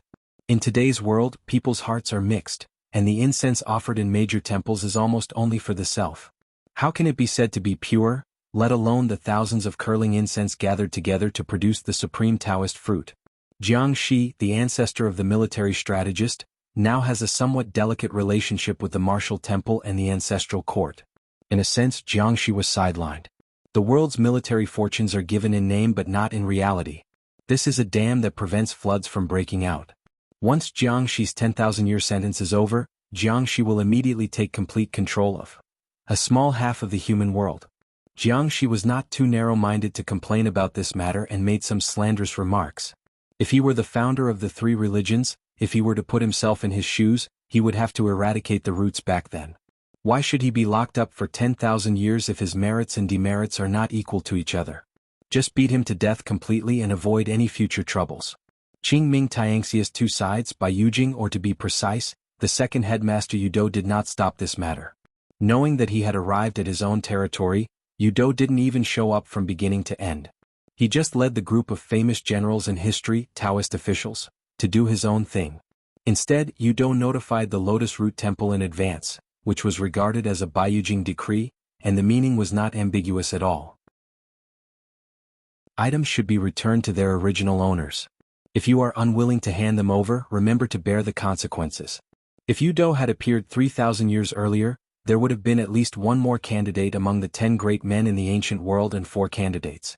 The so-called candidates at that time, the young master and the 3 mountains and 9 lords, were not because they were incompetent, but because there were certain things that were first come, first served. This was called merit in the world. And among the 10 Taoist priests who were among the heroes, there was no distinction between them. It is true that no one cared about this at the beginning. If a sergeant attains enlightenment, he will die if he dies. Why do you still care about this? Thinking of this, Jiangxi gloated and said, "It's not good to offend anyone, but I want to offend Yudo. What do you think? Relying on your identity, acting on your own initiative, and hitting the stone with an egg. Is it fun?" Qin Pingan said calmly, "Outsiders don't talk about the chessboard, but watching the chessboard doesn't say anything about a true gentleman." Jiangxi smiled and said, "I am very much looking forward to this question of swordsmanship. Let's wait and see." Qin Pingan asked, "You don't care here?" Jiangxi asked, "It is only natural for a host to entertain his guests. Does he still need the guests to help clear the table and clear away the leftovers?" Qin Pingan said expressionlessly, "It sounds very reasonable." Jiangxi said, "Stop talking nonsense and continue talking in another place. Apart from this business, there are other important things to discuss." It seems that the ancestor of the military strategist has made up his mind to stand up with a light break, even if he sends away the host who has spent countless resources and efforts. Jiangxi waved his sleeves, and the Xiao shape returned to its original appearance, leaving the latter with lingering fear. Qin Pingan nodded towards her. Xiaoxing grinned. Could he sleep on the chime? Ignoring her, Qin Pingan withdrew his mind and body from a mustard seed and returned to the clean room in Lingxi City on the night ship. Jiangxi and Qin Pingan almost simultaneously told their Taoist companions and close friends that it was okay. The woman smiled brightly and tapped the tip of the sword with both fingers. "Lu Jianxian?" Withdrawing his sword, Lu Xianying cupped his fists and said with a playful smile, "Senior, I have offended you so much." The woman asked, "Can your swordsmanship really break the cicada slew technique?" Lu Xianying laughed and said, "You don't make drafts when you are bragging. If you can't take it seriously, don't take it seriously." Xiego said, "Trace back to the source, swim upstream, wait for the rabbit, hide in advance, chop it out with a sword, cover your head and cover your face, you will be unable to prevent it and you will die." Lu Xianying was startled. "Guzi, where are you showing off your idioms here?" The woman thought carefully for a moment and asked doubtfully, "Dogzi?" Since there was no real fight, Xiego was relieved. He put his hands on his hips and was extremely proud. He laughed and said, "It was the jianghu nickname that my leader Gua helped me pick up." At that time, Xiao Mili and Taoist fellow Jingqing were so shocked that they couldn't be more shocked. It's like being struck by lightning. You can imagine how intimate and domineering it feels. Xiao Emo smiled and said, "Shall we all go sit with the young master?" Xiego started to think of reasons and excuses. Fortunately, Lu Xianying said lazily, "I want join in the fun. I shouted the word senior quite a lot today, which consumed me too much. I need to catch up on some sleep and get some sleep." Xiego nodded vigorously, "Let's do it together." Lu Xianying winked and Xiego suddenly realized it and quickly made up for it. "Xiaomo, don't get me wrong, brother Lu and I are innocent." Xiaomo said helplessly, "Nothing." The woman smiled knowingly. It seemed that Beijing was about to succeed. Lingxi City, one of the 12 cities of night sailing, has a very fitting place name. Jiangxi sat down again and asked inexplicably, "Can Tao and Dharma be borrowed, but can the heart be borrowed?" Qin Pingan was in a bad mood and said angrily, "I'm sorry, senior. They'll come back to the game after I recover from my injuries. Sitting lazily, Jiangxi gently tapped the handle of the chair and said, I heard that Qin Qinglu has murderous intentions towards you? First, Zhou almost hit you on the mountaintop. I heard that not long ago, a ghostly ghost was a candidate for the 14th realm. Iron he is determined to kill you, and there is also a sneaky 14th realm who has attacked you several times. Concubine Fei got guidance from Bai Zhe and has just entered the 14th realm. You can do the math for yourself. She is just an earth immortal, so you will provoke her. How many times have you become a powerful enemy after trying to kill you? Fellow Taoist Bixiao is indeed not an ordinary person with bright eyes and ears. Qin Pingan said, fighting against the man who killed the dragon in Shuifu, this kind of battle on the mountain road is like an arrow on the string that has to be fired. In a great battle there is no way out and there is no way to give in. Whoever loses, who wins, life or death, no one can blame anyone. Jiangxi shook his head and said, that's because you underestimated the mind of this dragon-slaying man. As expected, fellow Taoist Bixiao said that the smartest people and the most intelligent people have very similar ways of thinking about things and solving problems. If you don't, you often can't become a true friend. The bottom line is that he feels that he has a close affinity with you, Luo Shan, and he feels that you have similar opportunities to him when he was young. He just wants you, a young man who has been working hard, to in this chaotic world where no one can stop it, if you can take a step back, stay out of it, and watch the fire from the other side for hundreds of years, with the two foundations you have laid in cultivation and martial arts, and the wealth you have accumulated, even if you become a ghost after the war, 100 years later, whether it is a false reputation or real benefits, it should be yours and will still be yours. It is far better than risking your life and affecting your Taoist heart. So much relief. Qin Pingan frowned and thought. Jiangxi smiled and said, the outside world thinks that you are pushed to a certain position by various situations. For example, Qi Jingchun has placed hope on Wang Zhu. As a junior brother, you have to protect her and you have to stand in front of Qin Qinglu. There are many things like this and you will only know better than me. But my view is different from that of most people. I think you are very free. Qin Pingan, with drooping eyebrows, had his hands in his sleeves. He was seriously injured and naturally in low spirits. When he heard the last sentence, Qin Pingan raised his eyebrows and said with a smile, words from a confidant. Jiangxi said, do you understand now why I said that?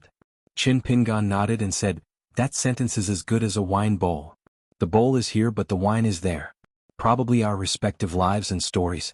A person who knows how to truly love himself is never a selfish person. A drunkard and a drunkard are two different things. Only Xiaomo went to the room and called, Master. Without looking at Jiangxi, he picked a chair and sat at the door. Jiangxi smiled and said, fellow Taoist, after you have had a good sleep, will you have another fight with me after you wake up? Don't be timid. Xiaomo ignored it and just sat upright, closing his eyes to rest. Jiangxi had friends all over the world, and he and Bixiao Cave Master often drank together and talked about Taoism. One time when I visited Luobaetan, I wanted to talk about some serious things besides drinking. It is said that the guy in front of me who had changed into a yellow hat and blue shoes, had just left the Luobaetan dojo and left the Bixiao Cave Master. In a word, that little master, no matter how good he is in fighting, he is still a human being, so I am afraid of him. The woman also walked over slowly, but Lu Xianying was worried and appeared out of thin air. So only Xiego actually went to Lingxi City to find a casserole stall, thinking about whether to pack a portion for Xiaoma to take back. Qin Pingan asked, what do we want to discuss? Jiangxi gave the Taoist companion a look. Wu Yen remained silent and glared angrily at him. Are you still a man? Jiangxi looked embarrassed and said, what should I say? If I had known earlier, I would have discussed this matter first and then retrieved my martial luck. Xiaomo said, you too, if you haven't thought about what to say, don't say anything. Don't disturb the young master until you have thought about it. Jiangxi rarely felt so aggrieved. Lu Xianying said helplessly, Okay, it's nothing to be so big-eyed and small-eyed. Let me start by saying that Jiangxi and Wu Yen once had a beloved daughter who they loved and doted on. She was an excellent Taoist child. The extremely young Earth Immortal has excellent qualifications and is outstanding. She has a bright future. Although she has a lofty ideal, she has a gentle personality and treats people. She is probably 100 times better than Jiangxi. Once they reach the sky, Jiangxi and the others will be better. Well, the daughter was entrusted to her friend Bai Jing to take care of her. The woman became more and more curious. This young swordsman seemed to be very familiar with those old almanacs that no one cared about. Qin Pingan asked, Did something go wrong during this war? Since Bai Jing is the first Qi practitioner to reach heaven on a certain path, and he is so eager to kill, Bai Jing has completely forgotten that he still needs to take care of that woman? Xiaomo remembered something and shook his head and said, "The problem is not the most dangerous battle to reach the sky, but the internal strife that followed. I don't know the specific details and process. I only know that she died and disappeared. Bai Jing was seriously injured and the road was severely damaged." Jiangxi said, "That is to say, some old demons died early, otherwise it would not be Zhou Zhou's turn to chew up their real bodies to mend their Tao. Fortunately, there is an old immortal who has just risen to the Tao, and he is not dead yet. This title should not have been inherited by him through opportunism. He should have been replaced a long time ago. I heard that he is very prosperous in the wilderness now. Very good, very good." The woman was sad and said softly, "The souls are all in pieces." Fortunately, a monk came to the rescue and helped to gather them together. Qin Pingan looked expressionless and asked, "Her reincarnation is Pei Qian, right?" Jiangxi, the ancestor of the military strategist, once led a large group of sword cultivators and demon cultivators to fight against the founder of the three religions, and another catastrophe occurred.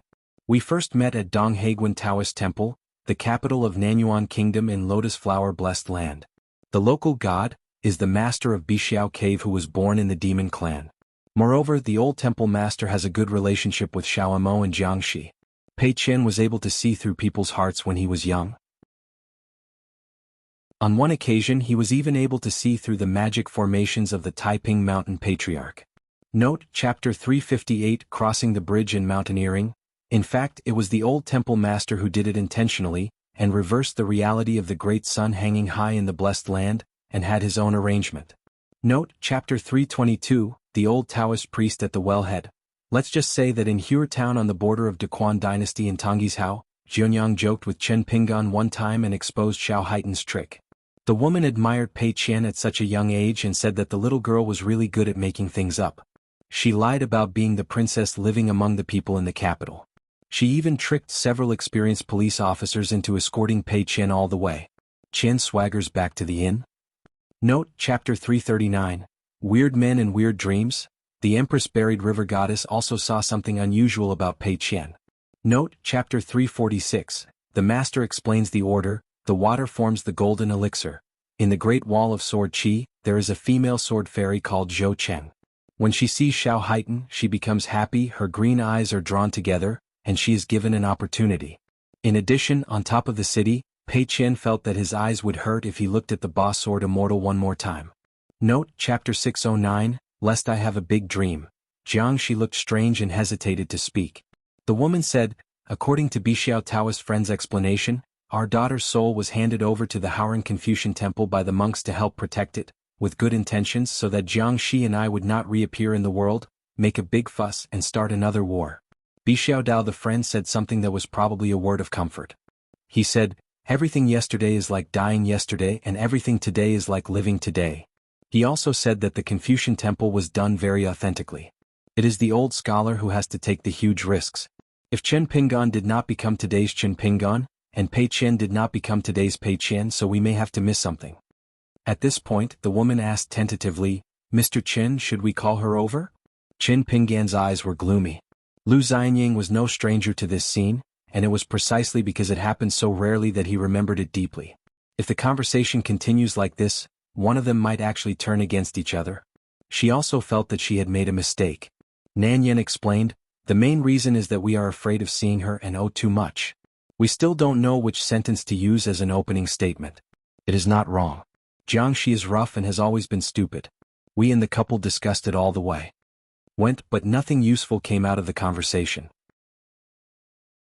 I really had no choice, so I just thought that with you as the master here, Pei Qian is here, you can help ease the situation so that you won't miss a few words. The relationship is at loggerheads and she has never been in contact with us." Qin Pingan nodded when he heard this, but his expression was slumped and his heart was empty. The two of them were not the kind of parents who abandon their daughter. They had no choice but to have that accident happen.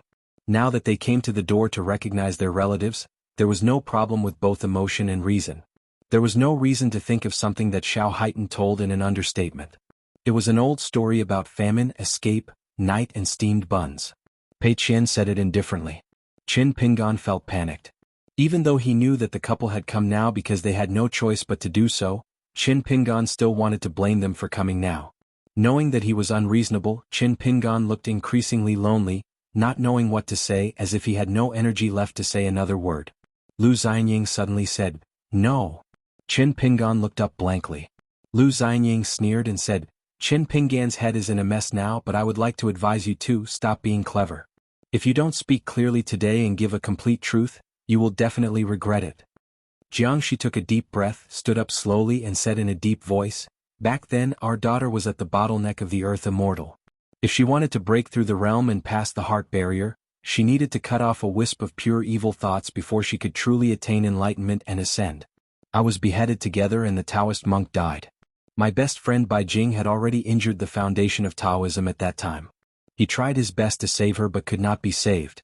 Something unexpected happened to our daughter. If the monk had not used his great supernatural power to save her, there would have been no possibility of reincarnation. But this is not without a price. The price is that the human nature of an ancient Taoist priest, good and evil, was torn apart by each other's own opinions. In the end, it became two parts of human nature, both pure, one with a large proportion and the other with a very small proportion. Qin Pingan raised his head and murmured, "No matter how big or small, don't they all belong to the same person?" Qin Pingan said to himself, "I understand. When I first met Pei Qian, what she wanted to kill was actually her own kindness. So your daughter is both the skinny and black orphan Pei Qian, and she is the little girl who has no worries about food and clothing. If they were put together, they would be your former daughters." Note, Chapter 304, Look down at the well, look up at the sky. Jianghu nodded and said, "Now she has two daughters and her temper is more like that of back then. We have already met her at the lotus flower-blessed land next to the master of Bixiao cave." The woman knew that the atmosphere was not right, so she plucked up the courage to say, "We like both daughters very much. Jianghu likes Pei Qian more now, but she has always refused to admit it." Qin Pingan stretched out his hand and grasped the handle of the chair tightly and said softly, "Pei Qian is a beggar, not an abandoned child. She is not a scumbag on the road of cultivation, something that can be thrown away. She is not an orphan either. She met me because she has master, a person with a family." Jianghu wanted to say something, but the woman beside him panicked and quickly stopped him, grabbing his arm. Qin Pingan also raised his head and glanced at him. Jianghu suppressed his temper and kept silent. Qin Pingan was silent for a moment and said, "Let me think about how to talk to Pei Qian about this. I will try to give you an answer before we dock and disembark." Jianghu nodded, cupped his fists and said, "Thank you from the bottom of my heart." The woman bowed her head as a courtesy and said, "I am extremely grateful." They left the house together. Lu Xianying and Xiaoma also left and found the girl in the mink hat at the roadside stall. Lu Xianying slapped Xiego on the back of the head and cursed with a smile, "Eat, eat, eat, you know how to eat. Shopkeeper, give me 2 more, make it spicy." Qin Pingan sat alone in the house with light filtering through the window. Qin Pingan put his hands in his sleeves and stared blankly at the streaks of light and particles of dust. If Pei Qian is the daughter of their couple, that would be great. No matter how uncomfortable Qin Pingan feels, it is always a very happy thing. But when he thought of Pei Qian's Dao roots, Qin Pingan, raising his head and leaning on the back of the chair, Qin Pingan gently beat his heart, feeling a little depressed. He once promised Pei Qian, good or bad, whether it was praise or reprimand, reminder or suggestion, as a master, he would never lie to her. So how should I tell her, pretending to be relaxed so that she doesn't have to worry about it? Or should we make an exception, avoid the important issues and ignore them? A person with a good memory is a double-edged sword. Qin Pingan and Pei Qian, master and apprentice, happen to be the kind of people with good memories. Qin Pingan still remembers some of Pei Qian's words when he was a child, word for word. Thinking back to those days on the long journey, Xianhuan let out a cry and said with a smile, "Dad, if I go out alone in the future, where can I find a good person like you?" Inexplicably, she became her father's traveling swordsman. She smiled and didn't say anything at the time, just called her whatever she wanted. Sorrow comes to visit, regardless of the age of the host. Little girls also have little girls' sorrows. Not long ago, I was staring at you on the ferry and couldn't go to the ferry to play. I secretly had an idea. I thought that one day when I grow up and practice peerless swordsmanship, I will talk to you, Dad. Dad, give me a horse and I'll go make a fortune in the world. But then I thought about it, maybe a horse is a bit expensive, and you might not be willing to give it to me, Dad, so a donkey or a mule will do. The rivers and lakes outside are waiting for me. They are waiting for me. The little girl pretended to be old-fashioned and sighed, now I don't want to go to the jianghu to play. It's so boring. They are all bad people or not very good people. He listened to the child's innocent words, but didn't say anything perfunctory, but you met me in the world, right? At that time the big one and the little one were swinging their legs together, carefree. Today is good but tomorrow will be whatever it is. I remember that Pei Qian said something very childish and appropriate for his age, but I don't want to meet anyone else. At this moment Qin Pingan subconsciously wanted to drink, but after thinking about it he decided to forget it. If you want to take out the tobacco stick you should give up. Remembering that there were still some melon seeds, Qin Pingan took out a handful from his sleeve, bent down, leaned forward, held it in one hand and nibbled on the melon seeds. In Lingxi City, a poor old scholar stood on tiptoes and looked around. He had a sharp eye and immediately spotted something. He strode towards the roadside stall, shouting that he would be lucky enough to share a table together. The familiar man sat down on the bench and raised his arms to wave. The old man smiled and told the stall owner to order a non-spicy casserole. If it was too spicy he would not pay for it. Qin Pingan vaguely heard someone asking at the door outside the house, "Dad, are you eating melon seeds?"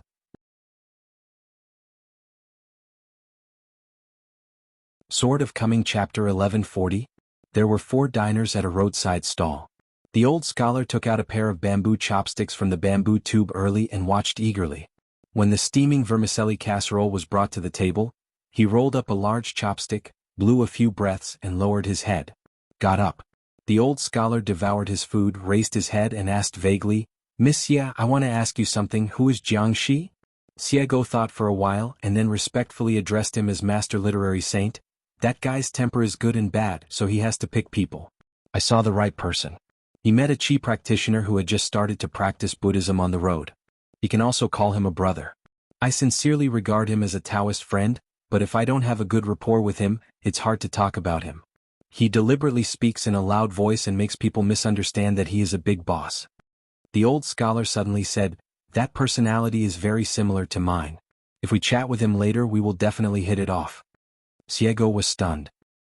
Lu Xianying said, "Mr. Wensheng Jiangxi looks rough, but in fact he is as careful as a hare, and the city is very deep." As soon as he boarded the ship, he used the preemptive method, and Qin Pingan almost got caught. The old scholar couldn't help but laugh. Throughout the ages, how many people who want to establish a religion and call themselves ancestors have been fuel-efficient lamps? Who doesn't have great perseverance, great courage, great talent and learning and great luck? Xiaomo thought so. Xiego felt sad and began to feel sorry for herself. She couldn't figure out what she lacked. The old scholar reminded, "Xianyang, you are too reckless in doing things. Although Jiangxi is not here in person, he is the most time-honored 14th realm. Even if he is a yang god or a yin god, he can when the clone appears in this world, he is still in the 14th realm of real gold and silver. If he really has murderous intentions and makes up his mind to kill people violently, the Longquan Sword Sect Ancestor Hall will probably light up the lights tonight." Lu Xianying looked indifferent and said casually, "This is a critical moment and we don't allow juniors to think about it. You can't in your crotch just because you don't have toilet paper at hand." The old scholar could only stop his chopsticks silently, and then smiled and said, "You are the first one who dares to put the sword on the neck of Taoist Jiangxi." Lu Xianying said, "Xiao Imo and Guzi were by her side at that time, especially Xiao Imo who helped to set up the formation with swords to isolate the world. What's more, Wu Yan she had never seen anything in the world. People with high skills are bold. Don't take it seriously. We agreed to discuss business but in the marketplace, we have to pay attention to the ethics and righteousness of a deal. It would be better for him to take the opportunity to cause trouble. Jiangxi's unethical behavior is the first, and the boy's unrighteous behavior is second. Even if there is a quarrel, I won't be afraid of him when he goes to the Zhongtu Confucian temple. At worst he will admit his mistake first and I will apologize later." The old scholar looked kindly and waved his hand, indicating that since he was already there, Lu Xianying should not worry too much about this matter. The old scholar turned to Xiego and asked in a low voice, "How did the second ancestor of the military strategist fall out with Jiangxi back then?"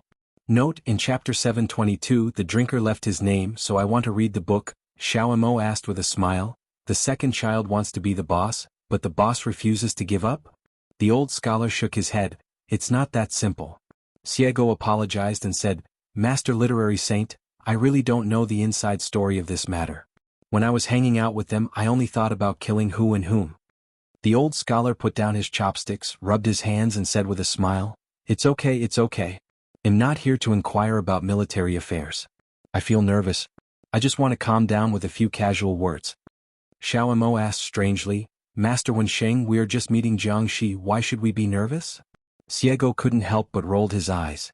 Xiao Mo, you are too serious, just like the kind of person who has been admiring for a long time and said polite words when they meet. How can anyone ask why you have been admiring for a long time? The old scholar stood up with a smile on his face and said, eat and drink enough, keep your spirits up, and then you will have the strength to speak the truth. Xiego generously said that he would pay for it himself, but the vendor didn't ask for any money. He only said that the rules of the stall were that customers always pay with good words, and tonight the word card was fine. Xiego was a little confused. We are just eating rice noodle casserole in your Lingxi city. Does it have to be so elegant? Don't talk about money, why are you talking about brand names with me? She asked in her heart. Xiaoma, did you pronounce the word sha wrong? Xiao Mo, who was accustomed to follow the old scholar and sect leader Lu in front, stopped and explained with a smile, the word sha in the name of the brand is indeed pronounced like this. It has the same pronunciation as the word shuttle, for weaving. Binfeng July, Shaji Zhenyu is pronounced homophonic with sha, and this thing is also known as weaver nyang. Many female cultivators in Zheng Qingjia's Jinsui city were born from weaver nyang. The old scholar asked some of Lu Xianyang's academic experiences. After hearing the answer, he was very satisfied. He smiled and said that according to the current academic foundation of sect leader Lu, it is more than enough to be a sage in the academy. Do you have any ideas? If so, if you have acquaintances in the Confucian temple, you can help pass on the message. Don't avoid relatives when promoting talents. It is estimated that it is not easy to be directly promoted to a gentleman, but it is not impossible. No matter how generous Lu Xianyang was, his scalp was numb when he heard that the old scholar's so-called acquaintance was Mao Sai, wasn't he? When he thought of this, Lu Xianyang quickly declined. The old scholar immediately let out his signature sigh and began to persuade Lu Xianyang earnestly, telling Lu Xianyang that this kind of icing on the cake should not be given up for nothing. Since he has real talent and learning, there is no need to feel guilty. One day in the future, I will be relieved of my burden and become the leader of the sect. I plan to take care of myself in my old age. I will have a title similar to that of a gentleman and a sage, and I will be able to give lectures in academies and be paid for it. Lu Xianyang said that the sect had heavy affairs and would think about it carefully when he had some free time. The old scholar asked Lu Xianyang to go directly to Liji Academy to report. Xiao Mo knew very well that sect leader Lu would only have the identity of a Confucian sage. So if Jiangxi had a grudge against the dispute on the night cruise and wanted to have a settlement of accounts, he would have to consider the rules of the Confucian temple first, and he was destined to be unable to get around the young master. The old scholar patted Lu Xianyang's arm. Pingyan is lucky to have you as his friend. Lu Xianyang was always a mediocre person. He slapped the old scholar on the arm with his backhand and said with a playful smile, I'm not as good as Qin Pingan when it comes to making friends. I'm still not as good as Qin Pingan when I'm a disciple. It's really annoying. Over there, the vendor was a little embarrassed when he saw the girl in the mink hat. He insisted that he only wanted to do small business, and no credit would be given. Please don't break the rules of Lingxi City. It was impossible for Mr. Xiego to make up a few good words that fit the rules on the spot. She had an idea and said that she and the new city lord were friends. Could it be convenient to be accommodating? The vendor, however, was an inexperienced person with a displeased face, saying that if he had known that the girl's words were so tacky, he would not have done this business in the first place. Still muttering there, City Lord Li has only left for a few days, and now anyone can enter Lingxi City. Settling accounts and settling accounts, killing pigs is killing pigs, why is the owner of the mountain involved? Xiego was not happy when he heard this. He watched the old scholar and his group gradually walking away from the corner of his eyes, while she continued to fight with her temper. The vendor made some quarrels, and when the old scholar and the others turned the corner, Xiego immediately turned her back, grabbed the vendor's hair and pressed his head on the table. She stepped on the bench and took out the food from the table. A chopstick was poked on the forehead of the vendor, cursing, "How dare you play fairy dance with me? When I played this trick to deceive people, I guess your little kid's ancestors didn't even wear crotchless pants." Inside the house. Hearing the voice outside the house, Qin Pingan instantly returned to his normal expression, raised his head and smiled. "Why are you here?" The whole room seemed to light up. Pei Qian moved a chair to sit next to the master and explained, Master Wen Xing came to me and told me the general situation. I feel that such a small matter cannot put the master in a dilemma. So I took the initiative to ask them to come to them and let me make it clear to them face to face. Master Wen Xing was worried and told me to meet the master first after boarding the ship, lest in the end no one would be in trouble. I think it makes sense. Master, don't frown, it's really a trivial matter. Qin Pingan took out some more melon seeds from his sleeves, handed them to Pei Qian and said softly, It's not a trivial matter. Pei Qian curled her lips and disapproved, but on Master's side she was always used to Master being right, so she silently ate melon seeds. Qin Pingan was chomping on melon seeds and said, It's just the two of us in the room. There are no outsiders anyway. Master, just tell us what's on your mind? Pei Qian smiled brightly, nodded and said, Okay, it seems like I haven't had many words with Master alone for a long time. Qin Pingan said, To be honest, if I'm being selfish, I think the best choice is to be my founding disciple, with nothing extraordinary, scary, or exaggerated background. Pei Qian's eyes lit up and he nodded vigorously and said, Yes, just like Master, he has an ordinary family background, a pure and ordinary background. How refreshing it is. He became an orphan at a young age and it was hard, but he finally got over it. I survived and now all the hardships are rewarded, which is just right. No matter how much sweetness there is, I always feel awkward. Otherwise, I will inevitably wonder in my heart, how can I have such a good life? Today's achievements still depend on who and what of our ancestors. Isn't this just like a martial artist? Pure martial artist, not pure anymore. Right, Master? Qin Pingan said softly. Speaking of his apprentice, he suddenly had an extra pair of parents. Moreover, they had to leave their daughter because of helplessness. They did not abandon her voluntarily because of various Philistine and snobbish reasons. After a long separation, they reunited after all the hardships. After hard work, I finally recognized my relatives again, which I think is not bad. Between heaven and earth, my apprentice seems to have two more people who really love her out of thin air. I have no reason to be unhappy and I will feel very happy. Because I feel that now Pei Qian deserves and can receive any luck and happiness. Pei Qian lowered his head and ate melon seeds, his eyes red. Qin Pingan murmured, It seems that the only thing that makes you uncomfortable is the truth about your true identity. It is her inner demon, and it must be eliminated if you want to break through. What kind of is this?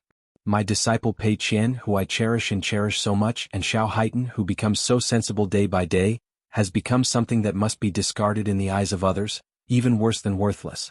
But this is a cultivator. This has been the truth on the mountain for thousands of years. So I also know that there is really no one to blame for this kind of thing, so I can only feel a little sulky. Even if the husband doesn't tell you about this, if you don't come to the night boat today, I will also go to Tongyi's house and explain the matter to you exactly. Master will make some suggestions of his own, but he will definitely respect your opinions and choices. Pei Qian heard this and said, Master has always done this. She has a book that she has kept till now. Even Sister Nuanshu and Xiao Mili have never seen it. Big White Goose once said that people who like to reason in the world can be roughly divided into two types. One is to make themselves feel better, and the other is to make the world easier. Pei Qian said, Master, I tell you the truth. Don't be angry after hearing this. Qin Pingan's mood improved and he said with a smile, Master can't bear to be angry. Besides, Master has told you a long time ago that as long as you tell the truth to me, even if it doesn't make sense or what you say is wrong, don't worry, Master, I will definitely listen to you carefully and want to know your true feelings. Master is not boasting and dare not say that he always has a calm mind. He has never been a moody person and he has never lied to you. Pei Qian grinned and said, I think this is the best. It's just the pure evil intention of their precious daughter who regarded her as an enemy of the road.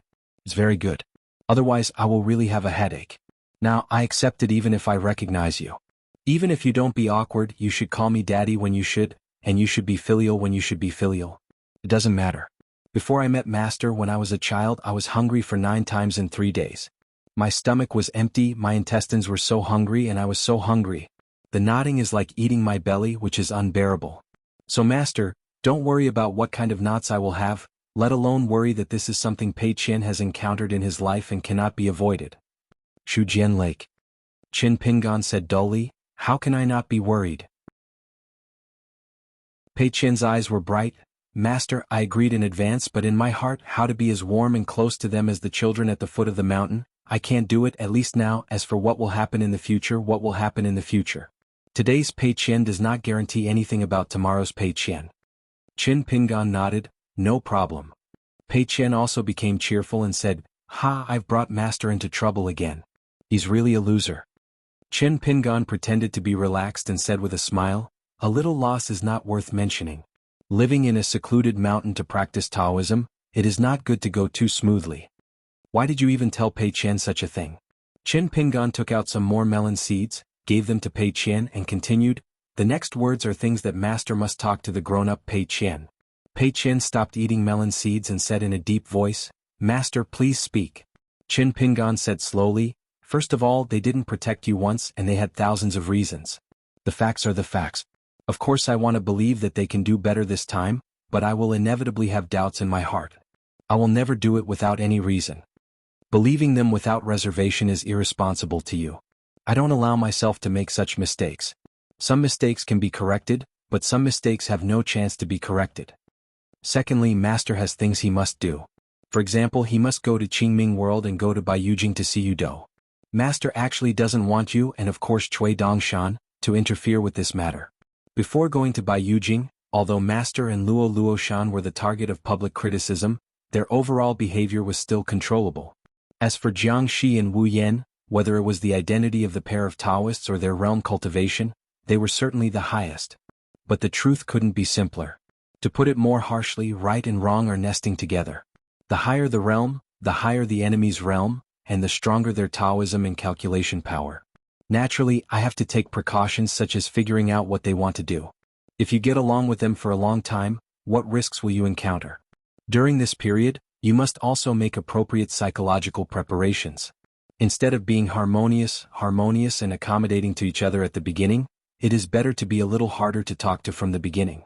It is worse than turning against each other, resenting each other, harboring regrets, and living in mutual accusations and self-guilt all your life.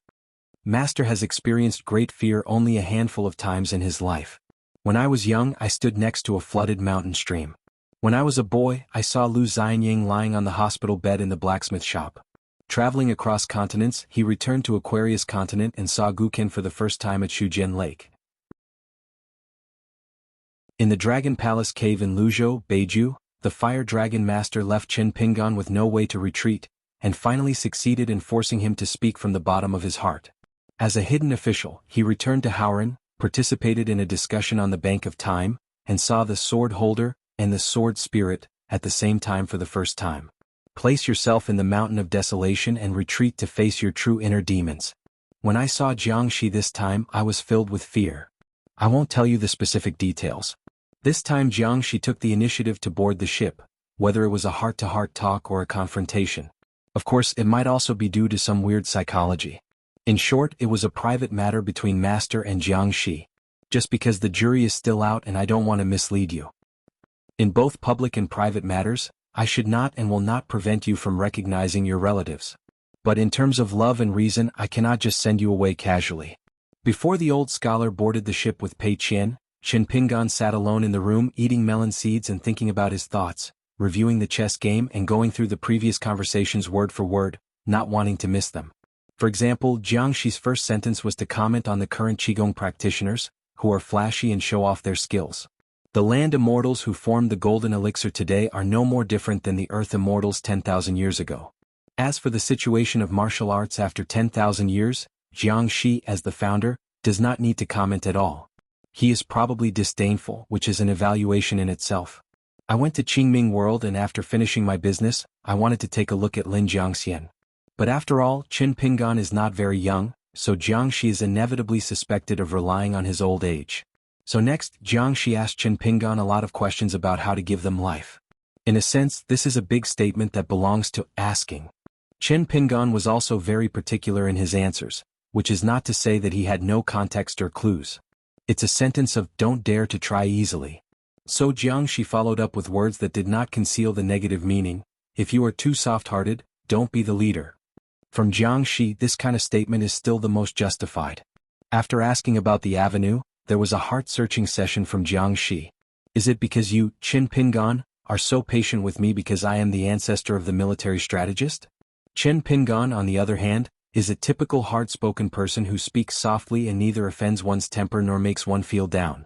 At that time, Qin Pingan wanted to add a sentence as an argument. I was very patient when talking to Fan Tong and Xia Sanyang, or listening to them. Qin Pingan didn't think much about the encounter at the deserted temple in Tonggishao before, and just regarded it as a chance encounter that could not be written by chance. Now I'm starting to wonder, is there a deeper reason why Wild Qingli's secrets were exposed? Was it because he was defeated by Jiangxi's martial arts? So what are the true identities of the couple Fan Tong, a warrior, and Xia Sanyang, a ghost? Afraid of missing any details, be careful and be immersed in the scene. Qin Pingan revisits the old place of a mustard seed and uses his memory to create pictures with bright colors in the world of his heart. I saw Jiangxi stretched out his hand to hold down the railing of the stone bridge. This man was just a little bit away from becoming the co-owner of the ancient heavenly palace ruins. Just listen, fellow Taoist Bixiao asked me to send you some words. At this moment, Qin Pingan held his sleeves with his hands, squinted his eyes and listened with his ears. Jiangxi moved out, the former master of Bixiao Cave in Luobaotan, later Kaizhou Taoist, the old master of Guan Taoist Temple, and now the bright moon in Qingming World is the new owner of the dojo. What to say is another matter. Jiangxi was telling Qin Pingan straightforwardly that as soon as he came out of the mountain, he would be able to drink and reminisce with the old temple master, which was the key. Just because Jiangxi has insight into people's hearts, this fellow Taoist Bixiao is of great importance to the sword-carrying young man who once strayed into the depths of the lotus flower, and is now the young hidden official, Master Qin of Luoluo Mountain. Take advantage of the situation. Have pity on those pancake eaters who are starving to death. Jiangxi's self-deprecating words were used to ease the atmosphere and prevent himself from appearing too aggressive. After that, 4 unknown people created 5 ghouls. It was all foreshadowing. The real point was to highlight the understatement of, my old friend got his head. It is obvious that Jiangxi did not really commit suicide 10,000 years ago, and he was never willing to lose. Faced with a situation of certain death and loss, the ancestor of the military strategist still sought a slim chance of victory, even if he had to wait thousands of years. The so-called ambition in the book is nothing more than that. The Taoist heart is too weak, and a man weighing 100 kilograms cannot carry 100 kilograms of burden. He is talking about Yu Shiwu, but he is also commenting on Qin Pingan, who is now in the fairyland. Is there anything I can give you that you can't accept without accepting it?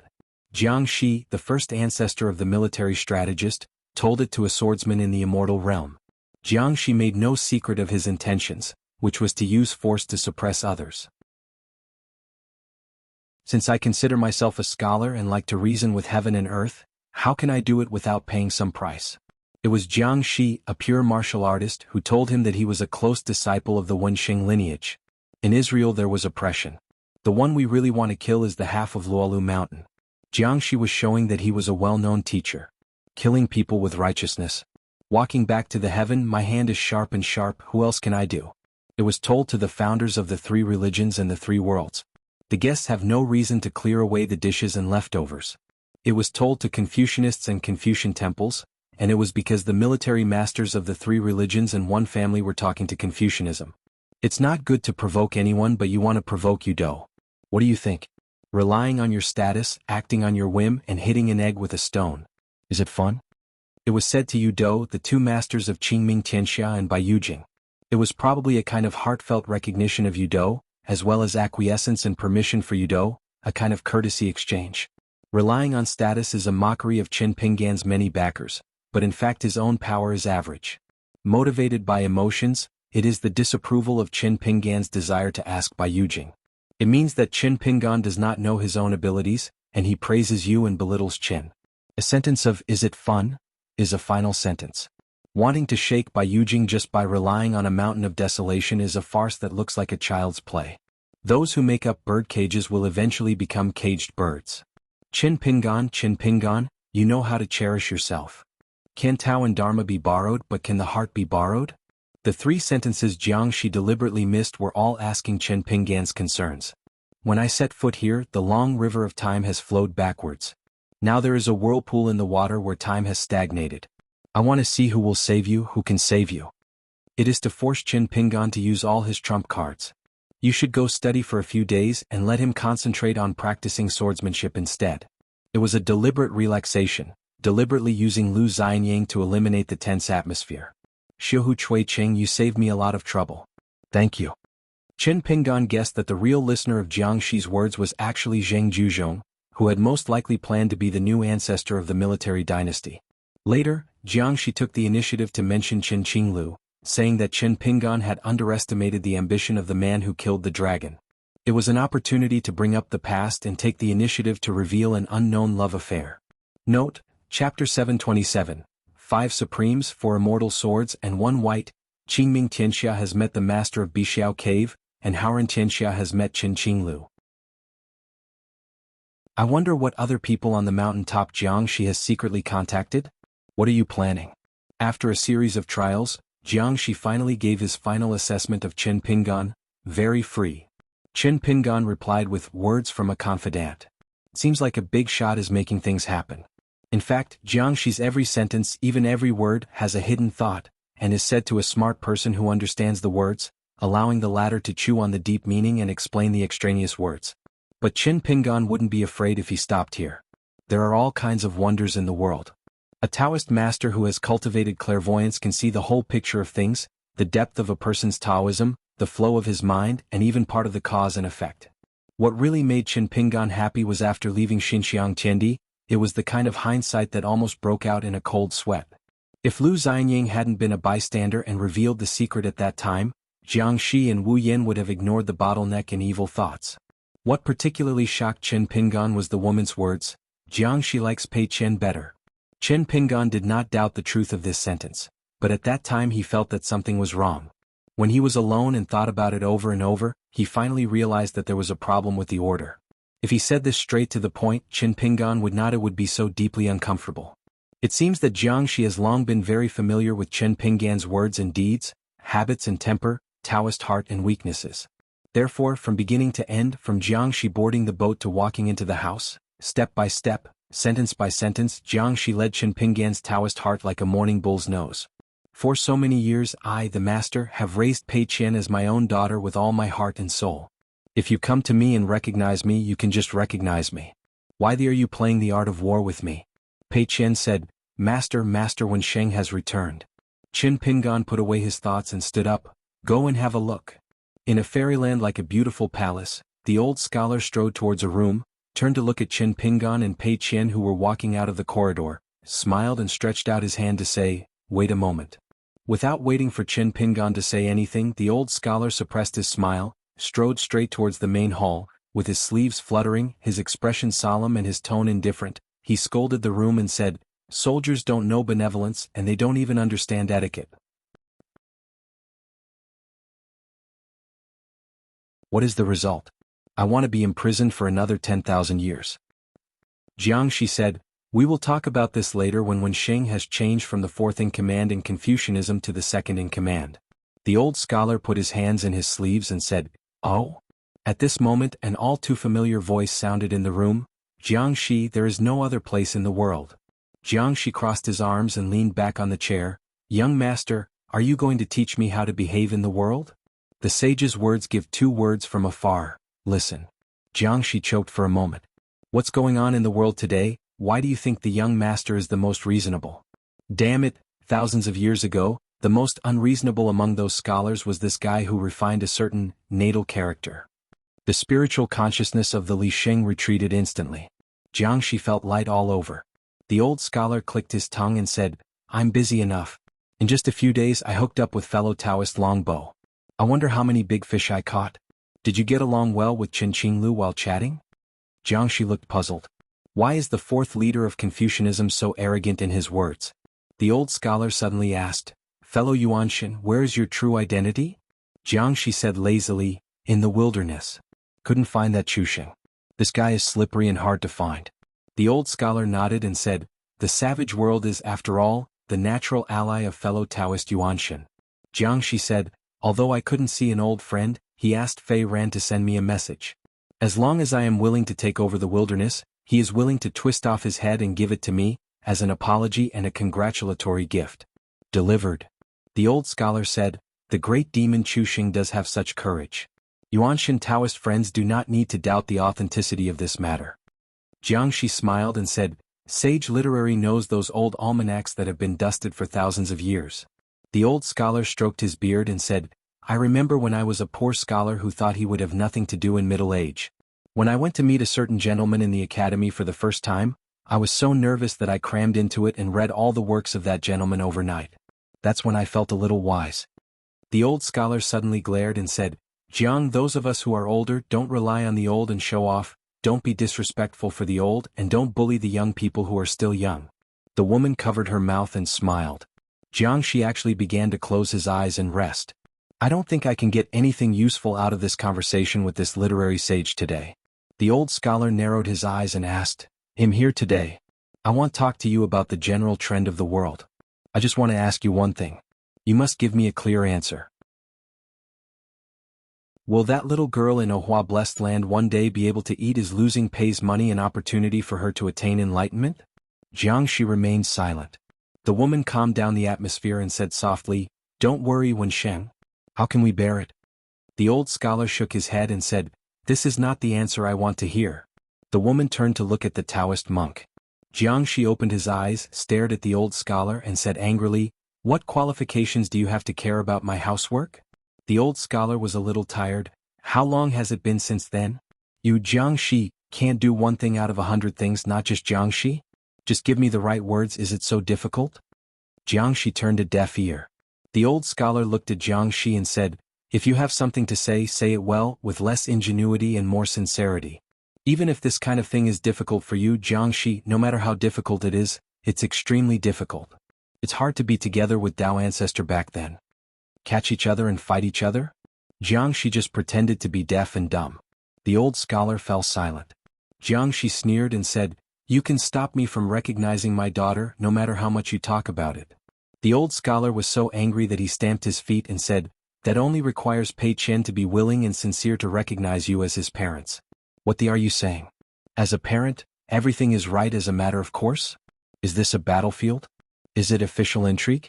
You Jiangxi didn't even give you a guarantee not to harm Pei's money for profit or for the sake of justice. Are you too lazy to give it, don't dare to give it, or are you disdainful to give it? Or you can't give it at all? Fortunately, I still have to hold on to my temper and deliberately put on a show of being a literary sage to see you, so that my students and Xiao Pei Qian will not have a grudge in their hearts. What are you trying to do? You Jiangxi, your mother's military ancestor. I'm Xiao Pingan. If I see someone like you recognizing me, I'll give you a big mouth first. Jiangxi's eyes were indifferent and he said, Have you finished scolding? After you finish scolding, I will take Pei Chen away. I will give Qin Pingan and Luo Shan no less than the compensation and benefits they deserve. The old scholar said angrily, No individual can say such nonsense. Jiangxi's face turned gloomy. Those with the surname Sun, please don't push yourself too far. If you me off, I will make your Confucian temple and this vast world remember you for a long time. Still doing this? Damn it, I've had countless quarrels, this is the first time I'm so angry. The old scholar shook his head as if he had made up his mind, took a deep breath and said with a smile, Okay. The truth doesn't make sense. You Jiangxi have always been a master who believes in breaking all boundaries and barriers in the world. You're just not sure. Is my closed disciple capable of plotting to kill you? Jiangxi smiled and asked, Just because of who he is now? The old scholar said, Since you don't worry about me, how can I trust the ancestor of the military strategist? Then let's draw a clear path. Each of us will rely on his own ability, and we will be responsible for life and death. Who wins or loses? Jiangxi seemed to be smiling but not smiling. Are you trying to provoke me? The old scholar had a complicated look on his face. He removed the magical power that blocked the world and turned to look outside the house. It's safe. It's doable. Qin Pingan looked at Pei Chen silently. Pei Chen shook his head gently and said, Master, don't be sad. I didn't want to eat that steamed bun covered in dirt. Over the years, I may have never grown up, I just pretended to be sensible. Xiao Mo held his breath and concentrated, put his fingers together, held the sword seal in front of him, and a blue and purple sword energy appeared vaguely. To rely on the sky thousands of miles away, you must have a long sword. Xiego revealed Bai Jing's true appearance, with a pocket dagger in her sleeve used to see the mountains, which was one of her trump cards for winning the title of Dao in ancient times. Unexpectedly, when Qin Pingan took one step forward, his body would instantly be shattered into pieces, collapsing into countless pieces of glass. In an instant he would be reunited into the form of a god. The sky and the earth were filled with mist. He casually came to Xiao Mo and patted Xiao Mo's arm. He came to Bai Jing and patted her sleeve gently. No need. A long and endless staircase to the sky, facing it, is an illusory Baiyujing standing on the ground. The divine man slowly walked down the stairs, waved his sleeves, and dispersed the expected illusion of Baiyujing. When the figure moved from high to low and was pulled by Tao Chi, there was a sign of Taoism forcibly connecting heaven and earth. In the whirlpool of the long river of time, Zheng Juzhong slowly stood up and met Lu Qin, who was sitting cross-legged and yawning with his chin on his face. He smiled and said, "You guys have good luck in the capital." Outside the sky, a sword light was like a dazzling Milky Way. Without any scruples, it approached the ferry of Qingming Tianxia and came to the path of the wild and awe-inspiring Qingdao. At the same time, inside Jiang Shifen's body, the three martial arts began to make trouble. The colorful world ascends to the city. Qingming will be removed from the palace every year. Aquarius Continent's Luoluo Mountain, Tongya Continent's Qingping Sword Sect. Each had a strange phenomenon, each erupted for a while as if it was the return of the main Fubi. The tallest building in Baiyujing, the headmaster Yudo, is full of energy.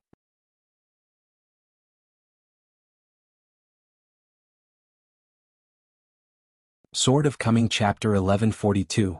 I wish everyone a happy Lantern Festival and good luck in the Year of the Dragon. Qin Pingan in the vast world and Luolu Mountain in Aquarius Continent have become a battleground for military strategists. Just like that majestic city and town known as the Waste of the World, no matter how great the trend is, you still can't get around it. If you want to know the answer to the riddle, you have to ask this person on this mountain. The old scholar was worried and worried. He twitched his nose slightly and took a sniff, as if he were opening a military book, and smelled the strong smell of gunpowder smoke. What to do? The matter was so important that Xiao Mo and Xiego rushed to the yard immediately and heard the old scholar remind him in a low voice, "Xianyang, please remember not to act impulsively." Lu Xianyang deliberately said with a straight face, "Don't worry, the swordsman and axe hand will wait until the cup is thrown as a sign before they chop people." Xiego somewhat admired Lu Xianyang's determination. This guy was really big-hearted and tolerant. Jiangxi's guy comes whenever he wants and his mountain master fights whenever he wants. He's not a polite person. It's already offensive to show up empty-handed, but it would be better if you didn't take the opportunity to get a relative. Instead you'll look like a debt collector. This is a big deal, how should it end? Xiego was suffocating and couldn't help but cast a sidelong glance at Wu Yan. The latter smiled apologetically as a good friend, saying, "I'm sorry I've caused my fellow Taoist to suffer." The old scholar laughed dumbly and patted Lu Xianyang's arm. "Don't always feel that you owe Qin Pingan anything." In the private courtyard of the acting lord of Lingxi City, the female cultivator Wu Yan is in the most embarrassing situation right now. When she first boarded the ship, she might have been considered half an outsider, but now she is half an enemy. The woman looked at Pei Qian several times, all with wishful thinking, and could not get any response from him. But Wu Yan was already satisfied with being able to look at Pei Qian a few more times. He was not the kind of appearance that makes people feel stunning at first sight. His hair was tied into a bun, revealing his high forehead, slender eyebrows and cold expression. Even if Qian encountered such an unprepared change, his eyes were still firm and there was no trace of despair or dejection. Probably in Wu Yan's eyes, such an outstanding woman is not only the most outstanding woman in the past century, not only in the world but also in the entire human world and history. The more promising Pei Qian was, the more guilty Wu Yan felt, and he stood in front of him, speechless. Lu Xianyang was silent for a moment and said, "Mister, it's necessary. Qin Pingan should be unlucky for having such an obscure friend like me." Lu Xianyang has always known what to say, what to do, and how to get along with his friends. But over the years, the thought of at that time he went everywhere begging for help, begging shopkeeper Yang of the medicine shop to save people, begging his neighbor Wang Zhu for locust leaves, begging the supervisor of Song Changjing for justice, and I felt very sad. The old scholar hummed, raised his arms and clenched his fists, with a dazed look on his face, and tapped his heart lightly. "I feel the same way. For example, it was only later that I learned that such a proud student just wanted to help my husband sell hundreds of more books. Just bowing my head and toasting with others at the wine table. Every time I think about it, I feel uncomfortable." Wearing and changing pairs of straw sandals during those bleak years, Lu Xianyang's existence, to Qin Pingan in Mubwa Alley, seemed to have been living in the severe cold of winter, but even if the sky was gray, the future was always unclear. It's true, but in the end I know in my heart that there is a sun in the sky. Qin Pingan is not alone. Many people with similar backgrounds and similar circumstances have bleak lives, just like walking in a narrow and dark alley for a long time. Occasionally looking up at the sky there is always a glimmer of light, like a way out. Lu Xianying asked directly, what exactly does Jiangxi think? After all, he is not the ancient Taoist priests like Xiaomo and Beijing who wrote the old almanac in their own hand. Only by personally experiencing the character of the characters can we make a final conclusion. In fact, if you really want to recognize Pei Qian, why should you deliberately become enemies with Qin Pingan? The old scholar's face was full of confusion. If you want to ask why you are a good person and do good deeds, in the final analysis, it is always a matter of thought. If you ask why it is unreasonable and the branches and leaves are unruly, there are various reasons. Even though Jiangxi's Taoist companion was still present, Xiaomo was not very polite when he spoke. I guess Jiangxi just takes the title of the first military ancestor very seriously and takes Pei Qian very lightly.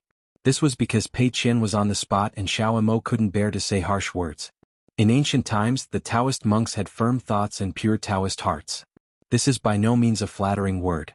They are far less troubled by good and evil, good and bad than those in later generations. Whether it is Buddhism's Fuxin ape surrendering its mind to horses or Taoism, for example, the method of killing 3 corpses or the inner demons summarized by Qi refiners, are all big bandits on the path of cultivation, and thieves in the mountains on the way to seek immortality and attain the truth. Since Pei Qian is the former, the only evil thoughts left in Yin Jiangxi's only daughter's life must be the opportunity to achieve enlightenment in this life. Cut them off immediately, and there must be no sloppiness in the state of mind. The big bandits are in my heart and the thieves are within myself. After finally waiting for the founders of the 3 religions to disperse, Jiangxi took it for granted and felt that there was an opportunity to take advantage of it. He was about to do another groundbreaking feat and write a preface to a new chapter. He always felt that Jiangxi would be better than him. Kill my family. Young master, tell the world immediately, just like a beheaded general seizing the flag on the battlefield, Jiangxi will have a reputation, which will make it easier for him to gather troops and horses to overthrow the old world with one go. At this point, Xiaomo sneered, Jiangxi, this military strategist. He's still the same after 10,000 years. After 5 words of hesitation he finally stopped talking. She was still worried about adding fuel to the fire. Xiaomo said, I just have to admit that those who have achieved great things throughout the ages are often ruthless heroes like Jiangxi who are best at killing heroes. The old scholar changed the topic intentionally or unintentionally and said with a smile, generally speaking, when you are in a situation of death or in danger, those who love and obey may have 1 or 2, and they dare not expect more. I am a student, but you are willing to sacrifice one's life for him, regardless of the cost, shows that what he does is fair and his behavior is desirable. Having such a close disciple as a teacher, I have a good vision and am proud of my heart. While talking to himself, the old scholar began to pace in the courtyard, stretching his arms and twisting his neck from time to time, just like an old man who returned to his hometown after returning to his official career. He walked slowly and thought on the spur of the moment, I am in a hurry anyway. If you don't come, you might as well talk about it. Do you have any experts? Can you help me get a good fortune? When a guest asked about the interests of the Huai River, he replied, children have been able to defeat thieves. Isn't that wonderful? It's a pity that no one agreed to play a game of chess with the old scholar. Xiego saw that it was a bit cold and she couldn't bear the embarrassing scene of talking all the time, so she volunteered, I'll do it, I'll do it. The old scholar thought for a while and looked at the young girl in the mink hat who was eager to try. She was probably a bad chess player who liked to say, make me regret a move, so he waved his hand and said, forget it, playing chess requires the most energy, so it won't be a waste of energy. The old scholar twisted his beard and pondered for a long time and said for no reason, one of the 5,000 words of Taoist ancestors said that if there is more than is damaged, there is more to make up for. This is the way of heaven. In the way of man, if there is no loss, there is more than enough to serve. Only those who are Tao can have more than enough to serve the world. Lu Xianying nodded and said, this is the basis for the saying that the immortal family on the mountain is enshrined today. The earth is naturally nourished for supply. Those who climb mountains to practice Taoism should pay back what they need. This kind of debt repayment is a matter of course. The old scholar lamented, those who have surplus in the world have too much to spare, and those who have insufficient have no place to stand. The smallest number of people who have the most things is a kind of top-heavy, just like people who are sick and lethargic. The movement of the road will not stop, therefore when the sky changes, there will be many omens and visions.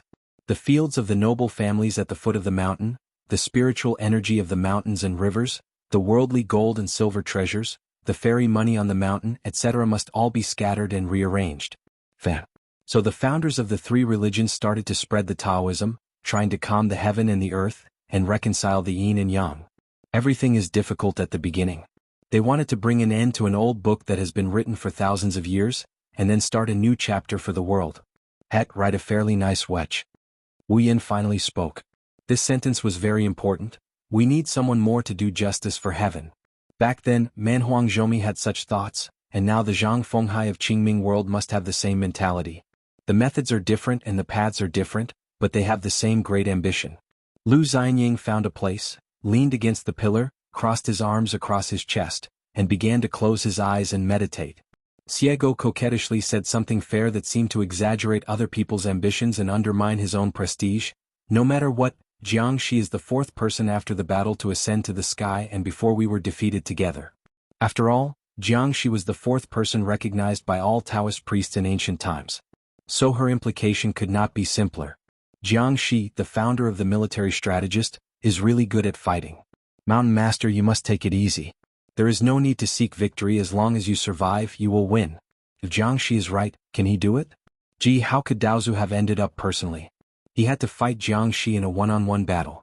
Sword cultivator Bai Jing has always thought highly of himself, but he doesn't think he has the qualifications to compete with Daozu. No idea at all. Xiego frequently hinted with his eyes, "Old scholar, why don't you just move out of the house again? Trouble once is trouble, but a favor twice is not a debt. We, the children of the world, only care about grudges and grudges, so why should we cherish our face too much?" The old scholar didn't seem to notice Xiego's reminder. He just straightened his clothes subconsciously and said to himself, "The most valuable and respectable thing is that before they ascended to heaven, those martyrs, those sages, those Taoist priests and scholars, they thought they could survive, and they didn't care whether future generations would remember their names or Dao numbers. The most important thing was that they didn't even think they could win." After a pause, the old scholar looked at the girl in the mink hat and asked with a smile, "Miss Xie, when you were the first woman to ascend to heaven, what did you think when you sheathed your sword?" Xiego grinned.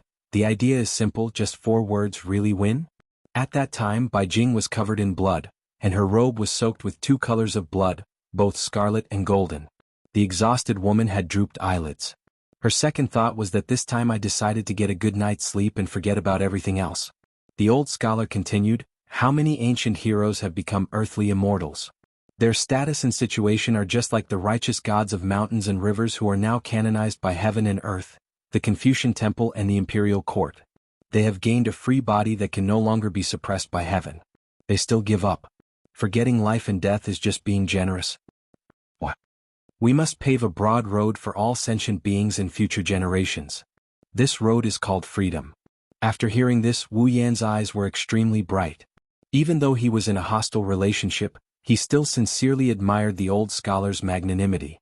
Those who are my enemies are not all villains. There may be flaws, omissions and mistakes, but you can still be an adult with your own magnanimity, vision and actions. If the young and rickety old man in front of me had lived in those turbulent years, he would have fought side by side with them, and he would have performed extremely youthful and energetic feats. Wu Yan thought about it for a while and asked something. She had already prepared it.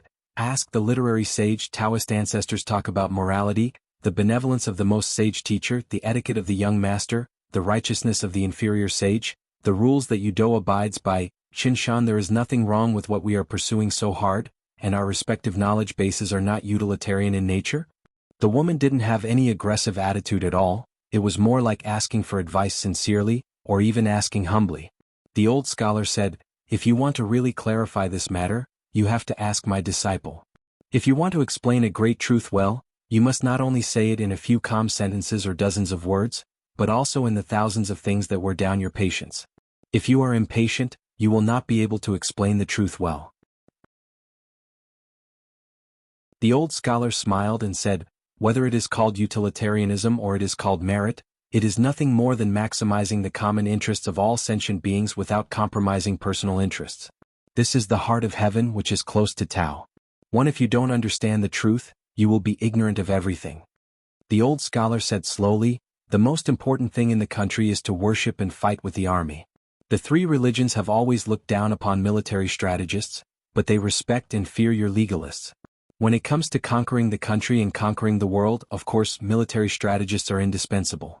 In troubled times, all schools of thought would be successful without anyone, but you, the military masters, cannot be left out. Although I am a scholar who likes to write harsh words, I dare to recognize this truth. I wear a strong sword and hold a sharp sword, open the heaven and earth with my fist, and cut down the world with my fist. To overcome the thorns, we must forcibly find a way out of this dark world that is lifeless, blocked up and down, and surrounded by walls. We must turn the troubled times, where life is as cheap as grass, into a peaceful and prosperous age where we talk about mulberry and hemp. If the military strategists are not powerful, who dares to say that he is powerful? But, when the overall situation is decided, the emperor sits on the throne, and the civil and military guards the world, it will never be easy. No matter how you set up thousands of laws and punish tens of millions of people, it will never be enough, far from enough. Friends of Wuxian Taoism, do you know the root cause of why it is difficult for military strategists to establish a religion and call themselves ancestors? On the other hand, the three religions of Confucianism, Buddhism and Taoism are much more compliant. It was not just Jianghu who intended to rebel and made a big mistake that led to military strategists. It is so simple to lose this easy-to-get title. Of course you can say that there are too many disciples of the three religions in later generations who have read their minds wrongly, recited the scriptures wrongly, and practiced the Taoism wrongly. But you should be clear about one fact: the most holy master, Taoist, Buddha, Tua, they all have the spirit, the mind, the vision, the Tao and the skills. They are not so stingy as to deliberately target your military strategists. You can also say that one day, with the talents and skills of the Taoist friend Jiangxi, he will be respected as a military strategist, and his family will be the only one to unify the world. You can also let the three religions and the hundreds of schools of thought be supplemented to repair people's hearts and the world together. It's just a matter of prioritizing. Why can't it be done? Aren't you an old scholar who wants to go against the grain just because you're sitting in a Confucian temple and getting close to each other? No, in my opinion, if we trace back to the origin, it lies in the purpose of the three teachings, which are different ways to achieve the same goal. Their fundamental knowledge is all about how to suppress desires, such as being cautious about independence, being few desires, guarding the mind, etc. The art of war, military strategists and legalists cannot be separated. Military strategists are too obedient to the desires of the people, blindly adding fuel to the flames, and are good at taking advantage of the situation and stirring up people's hearts. The divisions of tigers and wolves with iron armor are as powerful as floods. They behead generals and seize flags and judge their merits by their heads. To be victorious in every battle, to be invincible, to break the formation and destroy the country, everyone wants to achieve unparalleled achievements. Just rely on legalism to control the water blockage and not let it go. When people's minds are rough, it will be even more difficult to suppress their desires. Huan's face was full of surprise. This was the first time someone told her this truth. Pei Qian was about to speak but stopped. Lu Xianying shook his head gently, indicating that she didn't need to say anything and just leave it for now. The old scholar laughed at himself. So it's not that I can't trust your military strategists. In the final analysis, I can't trust human nature and desires. The flood is surging, the sea of desire is rising, the invisible water level of the world, the height is here. Having said this, the old scholar stretched out a hand with his palm facing down, placed it flat on his heart and raised it slightly. Since it can't be pressed down, the water level will get higher and higher. Lu Xianying opened his eyes and said, "There is no way to avoid it. There is no way to hide. The weak will drown first." Lu Xianying had said, ridiculed, and even scolded Qin Pingan in person that he was a bad person. Many difficult things happened to him, Qin Pingan, because he was the one who deserved it. But there is one thing: Lu Xianying can't even joke a few words, probably because they all come from hard backgrounds, so in their respective future life paths, they all firmly believe that they must do their best to provide all the people like Lu Xianying and Qin Pingan, even if it's a little light. The market says it's hope and the book says it's hope. Because to be kind to them is to be kind to yourself, and to be kind to your childhood and youth. What does it mean to be a young man? He still believes that some truths make sense. What is twilight? I no longer believe in any truth. As the old saying goes, no matter how hard it is to be a teenager, the world seems not good enough, so many teenagers never survive.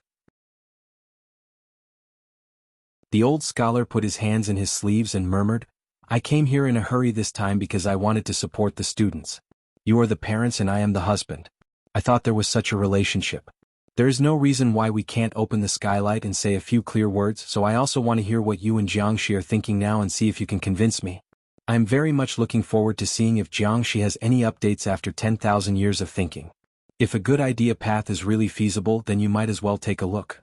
If you have doubts for a while, just chat a few more words. Reasoning is not a quarrel. The more we talk, the clearer it will be." It seemed that he had talked too much, and the old man's face became a little tired. He no longer talked about those sincere roads, thousands of words, and summarized them into one truth, a simple human nature. The old man looked at the woman and asked softly, "How could you let go of such a good daughter?" Without waiting for an answer, the thin old man looked at Pei Qian and Lu Xianyang, Xiaomao and Miss Xie, stretched out his sleeves, rubbed his palms, murmured, his eyebrows softened slightly, and his head gradually lifted up to look into the distance. It seems that the spring breeze and warm light that remain year after year are put to use at this moment.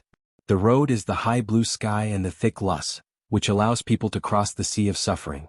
I have a petal of fragrance in my heart, and I am not afraid that God will know it, earth will know it, and people will know it. I have no skills, I can only teach and educate people. The old scholar is not poor and his life is good. He is not bitter and is patient with everyone he talks to. Thank you for loving me because you love my students. The old scholar is very grateful. No matter they are the elders and juniors of a family, or teachers and students within the same cultural lineage. If there is a full moon, a cup full of wine, a crowd of friends, lights and generations in the same room with laughter and joy, then what day is not the Lantern Festival?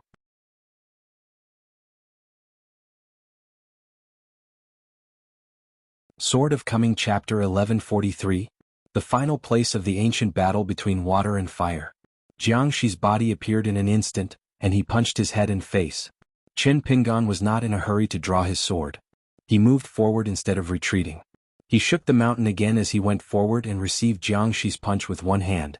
Just as they exchanged punches and then punches, a vortex of time appeared in the sky above the heads of both parties. This was a strange phenomenon caused by the collision and agitation of the fists of both parties with the long river of time. Within the vortex of time, there are still various strange scenes, one after another, showing the fighting process of various ancient battlefields, like a series of smart murals. After all, it was a punch from an 11th level martial artist.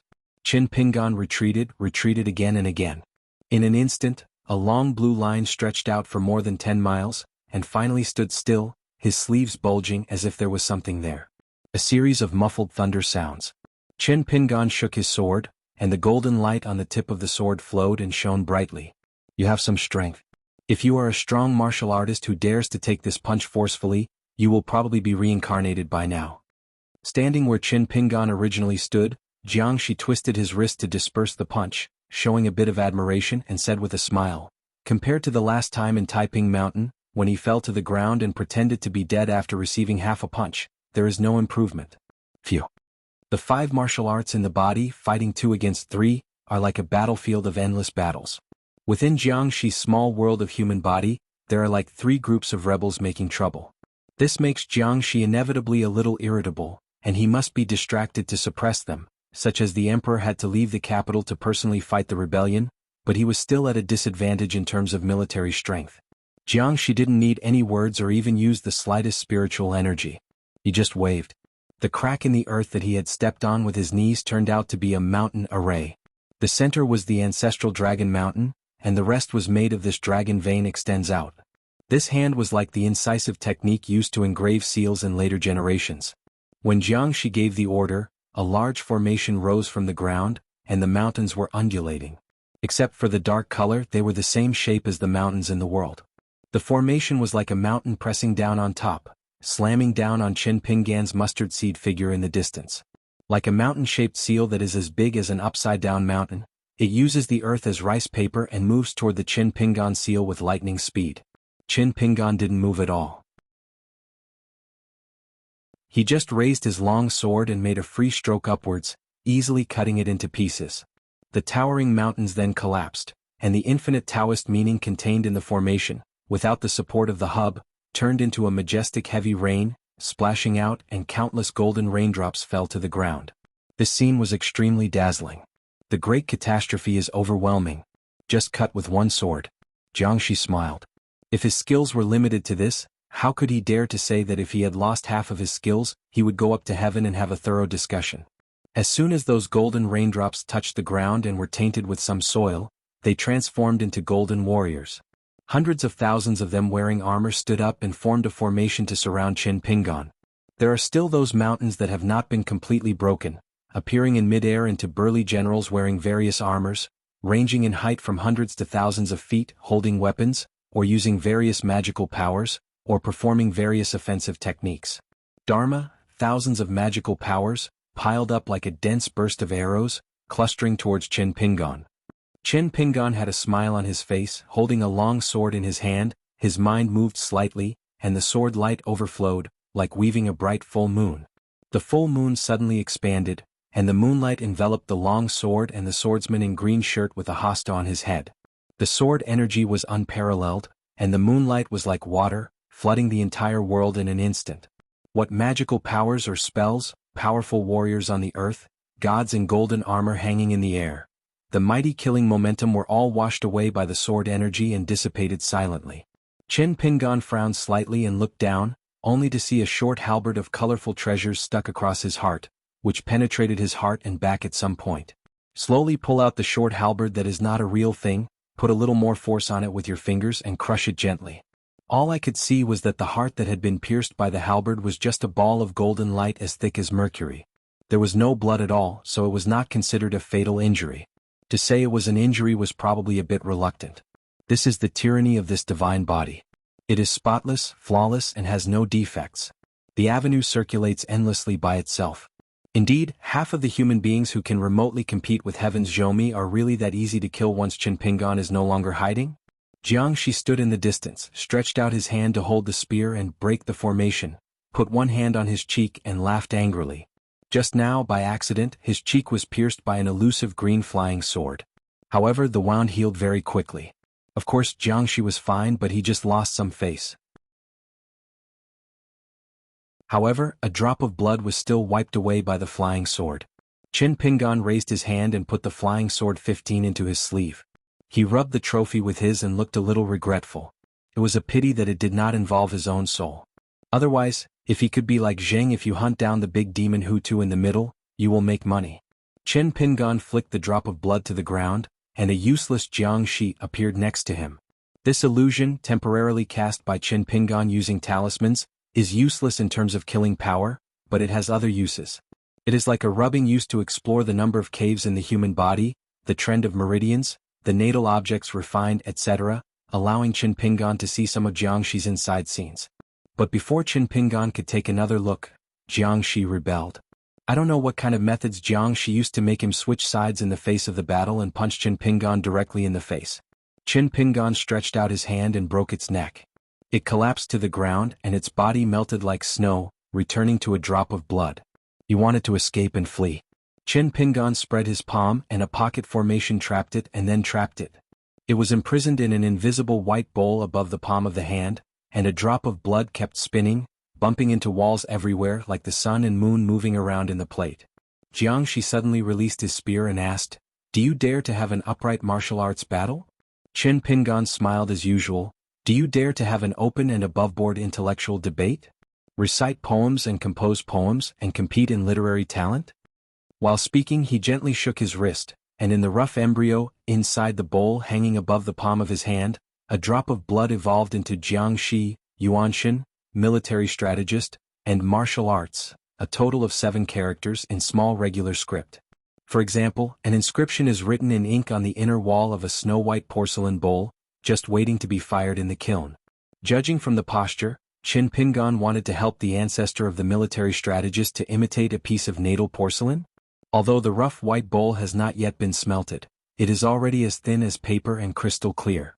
Only 7 characters can be seen arranged in an array inside the bowl. Jianghu narrowed his eyes. Was he being mysterious? Or is it targeted? Could it be that on the battlefield outside that day, as a reward for working together to change the trajectory of Qingdao and avoiding the tragedy of the two worlds colliding, it was a great merit that Mr. Sanshan Jiuho made an exception and passed on this secret technique to Qin Pingan? Qin Pingan grabbed the bowl with one hand and raised it high. Looking at the still blank bottom of the bowl, he seemed to be hesitating about what inscription should be engraved to suit the occasion. The Big Dipper is high. Xianxia shook his head. It turns out you were just pretending to be a ghost. You lack the heat. Even if the little Fukan girl from Shuiqing Ming Tianxia builds a Ziwei formation in Yinzhou, after all, Qin Pingan is half a one, so naturally he is more legitimate than the ghost Xuan, and can become in formation in his own right. This battlefield site of the battle between water and fire does retain a lot of two Taoist charms. It is a natural kiln mouth, but when it comes to this Beidou, the word note cannot be used. Jiangxi was not a demon clan, and had not been sowed by the young hidden official to carry his real name. Moreover, Qin Pingan was not a real fire dragon who had reached the 14th realm. In a fight on the top of a mountain, every great monk has a few tricks up their sleeves, and they may only be afraid of some side tricks that will surprise them and win. During the construction of the road, Jiangxi suffered a lot from this. He was hit by some strange tricks many times, which made him disgraced and wasted a lot of time. Of course, those who were his enemies suffered even greater losses. Qin Pingan pretended to be stunned as if his trick had been exposed. As expected, he did not write the inscription before throwing it into the dragon kiln for firing. He released his fingers and a white bowl with red letters slid into his sleeve. First condensing water to operate the bowl, and then refining it with fire. It is a simulated water-fire battle that Qin Pingan uses the right time and place to pull the energy of heaven and earth. The remaining heavenly law that has been circulating in the local area for thousands of years will regard Jiangxi as someone who must be killed. The enemy of the road. Linked together. Obviously, Qin Pingan used the art of war to treat others with their own methods. Qin Pingan's pure golden eyes stared straight at Jiangxi. When you are alive, you are wading in a long river of time that you don't know where it starts or ends. There are quite a few similarities. On the path of spiritual practice, both sides have martial arts and magical powers. Jiangxi was the first person in the ancient world to single-handedly kill gods and break the golden body.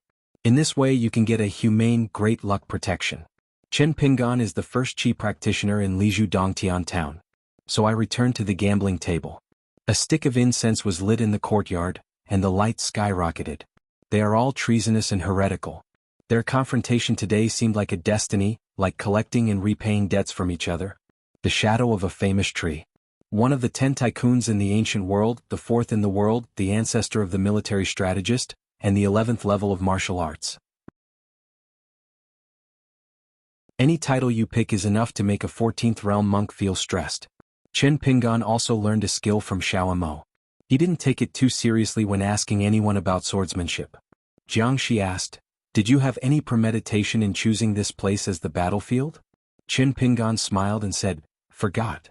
There were indeed some imaginary enemies such as Wu Shuangjiang who had a fight with the night ship, Pei Min, one of the 2 preachers in Lutai, Bai Shang who conspired with Tianhuan and had long planned the fate of Aquarius Island Kendo, and that Wu Zhou is very likely to attack and kill Qin Pingan to seize the treasure.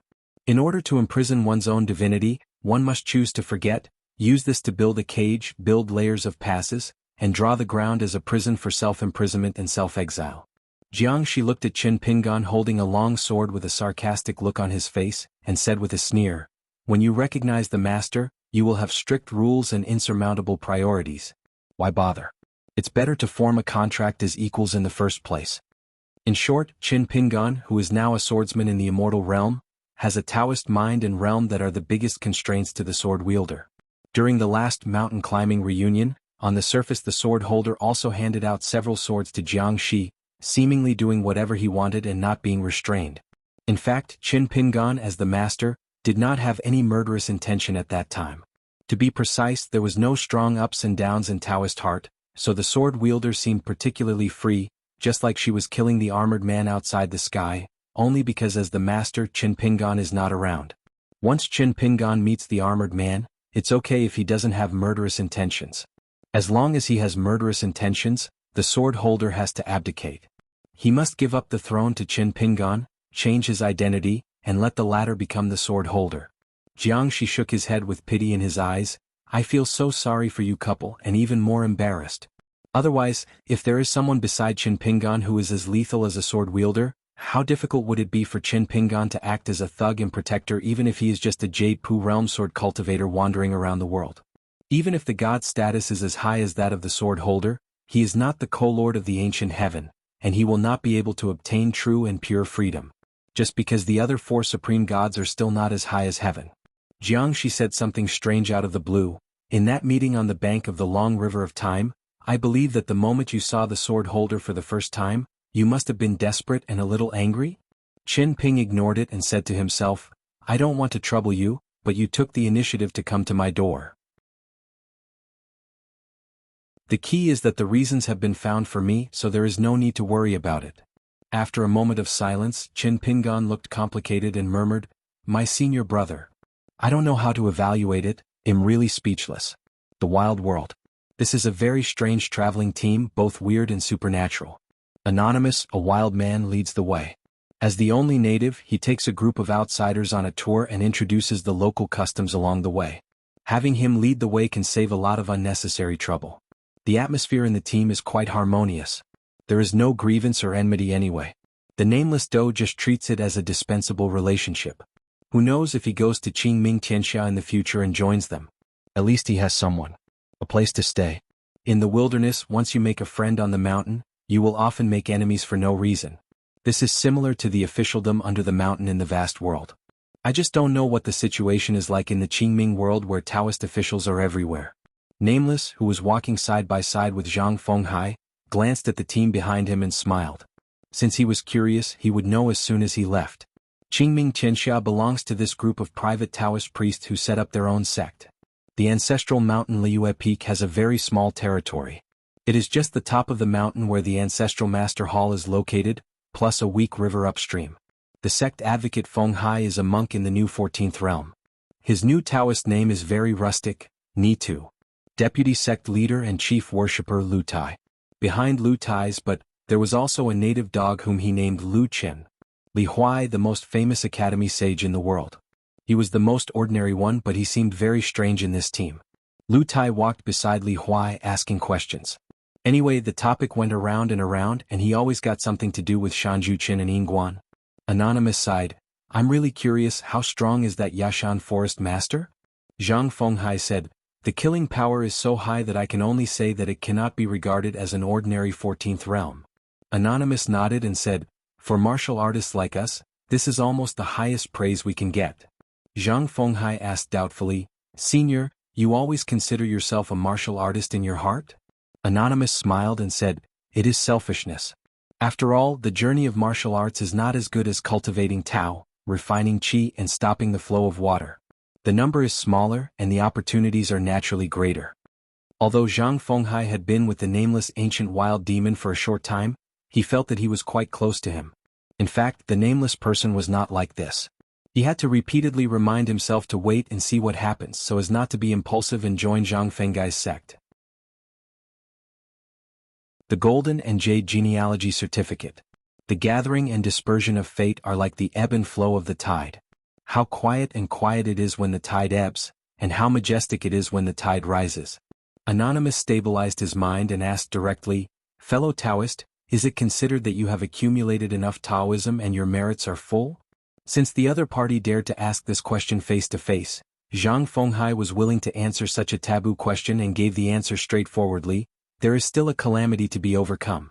When I escaped from the Yanxia cave, I made an agreement with Dao Ancestor that I need to participate in 3 teach debate. Just as one calamity ends, another calamity begins again. Anonymous said, discussing Taoism is a huge turmoil, and fixing turmoil is also a matter of cultivating Taoism.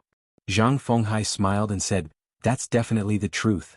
In life, no matter whether it is an immortal or a mortal, practicing Taoism or not, everyone has his or her own calamity and fate. Villains follow their own numerology, but adults are led by destiny, and it's no exception. For example, Wang Jia, the founder of Rudu City in Fuyao Island and whose Taoist name is Xujuan, said that he had 3 military tribulations to overcome. One continent would sink, the sect would be destroyed, and he would be defeated. This is also the reason why Ningyao ran away from home and traveled across Daoxian Mountain to all the continents in the world, and did not stop until he reached the small town of Liju Cave.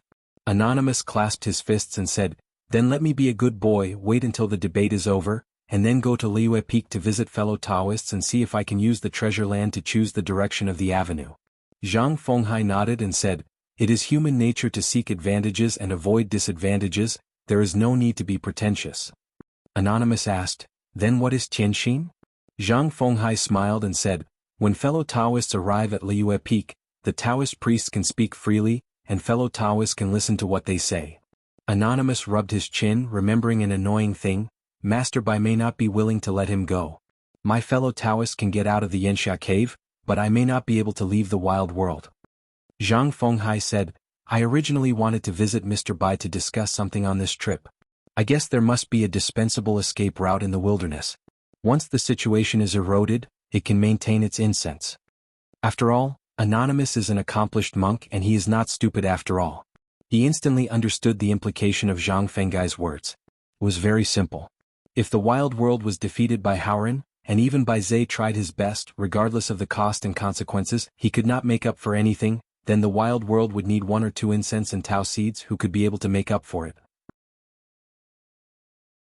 The light continues in a certain place or takes root, grows naturally and returns home one day. This is similar to the ascension city of the Great Wall of Sword Tingji and the Longxiang sword sect of the Namposa continent in the vast world, and the guardians who are now in the Qingming world. Cheng Quan, the former criminal officer Hao Su and others. Different journey home, same process and good intentions. Anonymous said solemnly, no matter whether this matter is successful or not, I would like to thank you in advance. Zhang Fenghai smiled and said, it is human nature to seek advantages and avoid disadvantages, and there is no need to be pretentious. This sentence was meant for both of us. Anonymous laughed heartily. It would be great if smart people were funny. The matter of fate on the road is truly wonderful. Their conversation was very casual, and no words were used from the heart. Li Huai listened a few times along the way, but he just thought he was listening to some fairy tales. Lu Tai said furtively, the sect master has more smiles today than he usually does in a year. Why, Yu Lao is holding the rope and the red Luan star is moving. Shi Xingyuan glanced at Wu Mingshi, and she couldn't help but spat, feeling that Lu Tai's statement was disgusting. A dog can't spit out ivory from its mouth. Lu Bixia was surprised and said, unexpectedly, the sect master can meet Taoist friends who are talking and speculating in such an uncivilized barbarian land. If Zhang Fenghai could really abduct this great demon from the wilderness to Liu Peak, it would be a great help. Can I serve as the guardian of the mountain? Anonymous suddenly asked in his heart. Lin Jiangxian went to Qingming to establish a foothold in the world. There must be a reason that can withstand scrutiny, right? Zhang Fenghai remained silent. He only had a guess in his mind, which was clearer than before in Xianxia cave, but it was difficult to explain it to Wu Mingshi, who was not yet a cultivator of his family tree. Bai Yujing and Lin Jiangxian each waiting for Qin? Bai Yujing waits for the success of the master's teaching Koming. The last sacrificial official of the Sword Qi Great Wall Yenghua is waiting for the hidden official? The question is, what should we do when the latter arrives? I met Jing Juzhong in this unspeakable taboo place. It was a worthwhile trip. I was sure that he would not take action against Bai Yujing for the time being. Headmaster Lu could go back home with peace of mind. It was a wonderful achievement. People are in high spirits during happy events, humming tuneless folk songs, and the sleeves of their 2 Taoist robes fall higher than the Taoist crown they wear on their heads. Lu Qin exclaimed, stopped, spread out his palms to cover his eyebrows, looked up and saw a figure in the distance. Lu Qin stood on tiptoes and looked intently. He was overjoyed to see that there was a living person. Who was the same person here? The strangers who share the same destiny, the fellow villagers burst into tears when they see the fellow villagers. Lu Qin tipped his toes, used his escape technique and flew toward the fellow Taoist. He did not forget to speak out to remind the other party of his existence, so as not to be mistaken for someone with evil intentions and ruin his harmony in vain. I saw a young-looking monk who was obviously the kind of man who had almost perfected his merits and attained enlightenment, but he was like a dead old tree with no vitality, slowly decaying here. The monk is sitting cross-legged in the void, holding a fly whisk and is doing the breathing lesson. Every time you take a breath, 2 wisps of qi mixed with 5 colors will spurt out from your nostrils, like a mighty river flowing continuously. With just this hand in any place in the world, if others see it, they will be exclaimed as an old god, with an immortal spirit. But around the futon, ashes were gathering all over the ground, and day after day over the years, they laid a thick layer. Upon closer inspection, I discovered that the futon was made of accumulated ashes, like growth rings of ancient wood going round and round. Seeing that the other party ignored him, Lu Qin could only put his hand to his mouth. Fellow Taoist, can you tell me something? The monk slowly opened his eyelids, and another piece of ashes fell from the back of his hand. The monk sighed quietly and exhaled softly, and the ashes fell somewhere on the annual ring of the futon. "What are you doing here, fellow Taoist?" the monk said hoarsely, and the language Lu Chen was proficient in was the ancient elegance of a certain place. "Remember its Master Bixio's Kaijo dojo?" Lu Chen felt worried. It was probably the Taoist friend who had offended his uncle. He seemed to be worried about hiding anywhere, so he had to take refuge here. Anyone who dares to provoke Master Bixiao will not be far behind in his Taoist conduct. Lu Chen bowed his head in a formal manner. "Xiaodao Lu Chen, I came here to pay my respects to my senior." The monk's eyes were deep and he glanced at the young Taoist priest's clothes. He was silent for a moment and asked, "How is the master of Bixiao Cave, also known as Kaijo Taoist? Is he 15? The tone of the other person's words was full of energy, and his face was full of energy. He was probably a newcomer who had just arrived here not long ago. Those who stay here, no matter what their roots and channels are, most of them come here to avoid disaster, but they will suffer the torment of heaven. Lu Chen nodded and said, "I am 15. I have just returned to Qingming World a few years ago. I am now 15. It is a great thing to be celebrated by the whole world. Bai Yujing has to take the initiative to come and congratulate me." When the monk heard this, his heart was shocked, he couldn't help himself and his face showed fear. No longer caring about anything, the monk shook his sleeves and quickly raised his hands to make the seal. As the old monk made calculations and deductions, the light shone between his fingers, and the halo spread out layer by layer, revealing many wonderful visions. The monk's face gradually became gloomy, and he stared at the young Taoist priest who was full of rumors. "Is it fun to deliberately deceive and consume my mind?" Lu Chen sat cross-legged not far away and asked with a smile, "Senior, why don't you just calculate Lu Chen's fortune?" The monk's face was uncertain and he finally felt helpless. His face was full of exhaustion and he was getting more and more depressed. "Who are you, what is your realm, what is your identity, and what do you have to do with me?" Lu Chen nodded and said, "That makes sense." The monk was quite surprised and said, "Didn't you think that the Taoist master is also proficient in martial arts?" Lu Chen was also surprised and said with a shy face, "Proficient is definitely not considered proficient, just a little bit of knowledge. There is nothing I can do about it. I travel all over the country all year round and earn money from selling my strength. I live in the open and live in the open. I don't know any boxing or kicking skills. If you don't have martial arts at your side, what should you do if you encounter bad people and thieves cutting off paths? Brother, do you think this is true?" The monk nodded and said, "What the Taoist said makes sense. When you are away from home, you can only tell the truth to reasonable people, but fists and kicks can be heard by everyone. As for making money with your feet, just listen.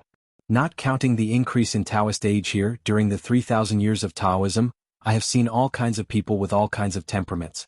It is indeed rare to be like this young Taoist priest in front of me." After all, the monk liked peace and quiet, so he issued a euphemistic eviction order and asked tentatively, "Since we only met by chance, where will the Taoist priest go after a short rest?"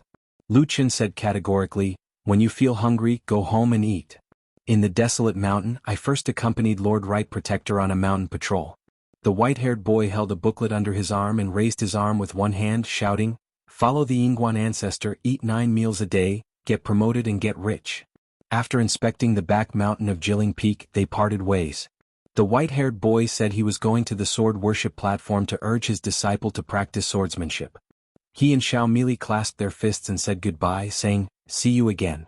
High disciple Yao Xiaoyan is as tall as her master." The white-haired boy who was secretly praised by Lord Yinguan as walking in the arsenal, has taught Yao Xiaoyan 3 swordsmanships, corresponding to 3 natal flying swords. The white-haired boy was not in a hurry to go to the sword worship platform. He walked alone on the mountain road, dipped in saliva and looked through the book. It was a supplementary booklet, recording in detail the trivial matters and grudges in the mountains. For example, when Qingqing was so bold that he dared to give Yinguan Patriarch eye drops at Zheng Deifeng's side, saying that there were some complaints from some Shanshui mansion newspapers, and questioning why Yinguan didn't go to the wilderness. Thinking of this, the white-haired boy closed the book and muttered, I'm angry. At this moment, a voice sounded in my heart, "If you don't go, there will be a reason not to go." The white-haired boy felt as if he had been hit by a sap, his heartstrings tightened, and he stood there without moving as if he had been cast on a body-holding spell. A golden light shot out from between its brows, Wu Shuangjiang appeared and walked straight forward, "Follow me." The white-haired boy drooped his head, looking sick and scared. With Chen Pinggan's character, since he promised Wu Shuangjiang to take good care of the white-haired boy, he would do his best without any ambiguity. In fact, when Wu Shuangjiang and his party asked about the general result of Baiyujing, Chen Pinggan might know earlier than the monks at the top of the mountain in Qingming xianxia. For example, when the Luolu mountain genealogist fell to the point of almost no state, is when this Taoist friend Hong Ho is at his weakest physically, mentally and spiritually. Chen Pinggan knew well at that time that Wu Shuang must have died when he landed on the boundary of Baiyujing. In terms of emotion and reason, in public and private matters, Luo Luoshan should immediately arrange a guardian for the white-haired boy. For example, Xiego or an old deaf child. Anyway, you have to be at least an Ascension Realm person. But since Chen Pinggan didn't do this, that is an answer in itself. This answer does not need to be told to Chen Pinggan by Wu Shuangjiang, who went to Night Ship, Wild World and Colorful World. With Wu Shuangjiang's talent and secret skills, he opened up a path to the sky that was invisible to all ghosts, so that neither Baiyujing nor the Confucian Temple could detect his whereabouts immediately. Change of environment. Of course, if Confucian Temple and Baiyujing are intentional, it is assumed that there is a possibility that Wu Shuangjiang can resurrect the soul through the corpse, and then use this to deduce the truth and process. Staring at Luolu Mountain, there must be clues.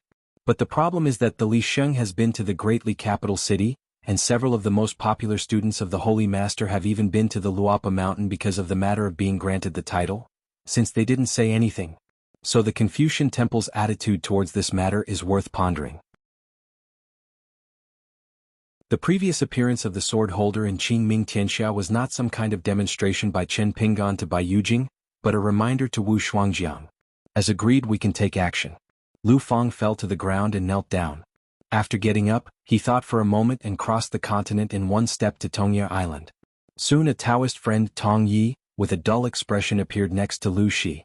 I saw that he was wearing a jasper crown on his head, a pair of golden eyes, and a jade pendant hanging from his waist, which described his ancient appearance and the atmosphere of a prince. But his face is covered with scabies, and his attire changes erratically. He may be wearing a green robe and a jade belt, or he may be wearing plain linen, or he may be wearing armor. This is the combination of Tongye Yizhou's luck, or the manifestation of the sage. Lu Feng said, "The sages of the Confucian Temple are full of worries about Aizhou, so I prefer it. Beiju Luzhou is the most unruly, so I favor it. You Tonggishao have always been the most closed-minded, so I am willing to let you manifest." In the future, when he goes to the wilderness battlefield, no matter what his identity is, you will follow him as if we are returning the favor to the wilderness together. For some reason, Jiangxi felt that Chen Pinggan had become unfamiliar in his eyes, which actually made him, the ancestor of the military strategist, feel the murderous intention and pressure of a great struggle for no reason. Chen Pinggan said to himself, "I finally remembered. The founders of the three religions have dispersed, and the situation has changed unprecedentedly in 10,000 years. Everyone is fighting to survive and only one can succeed. It turns out that senior brother Cui has been healed a long time ago. Let my junior brother lead the army." Chen Pinggan came to establish the religion and call him the ancestor. You're tuning in to the Sword Dance in the Vast Sky YouTube channel. Don't forget to subscribe and join us on this journey to catch the most captivating stories.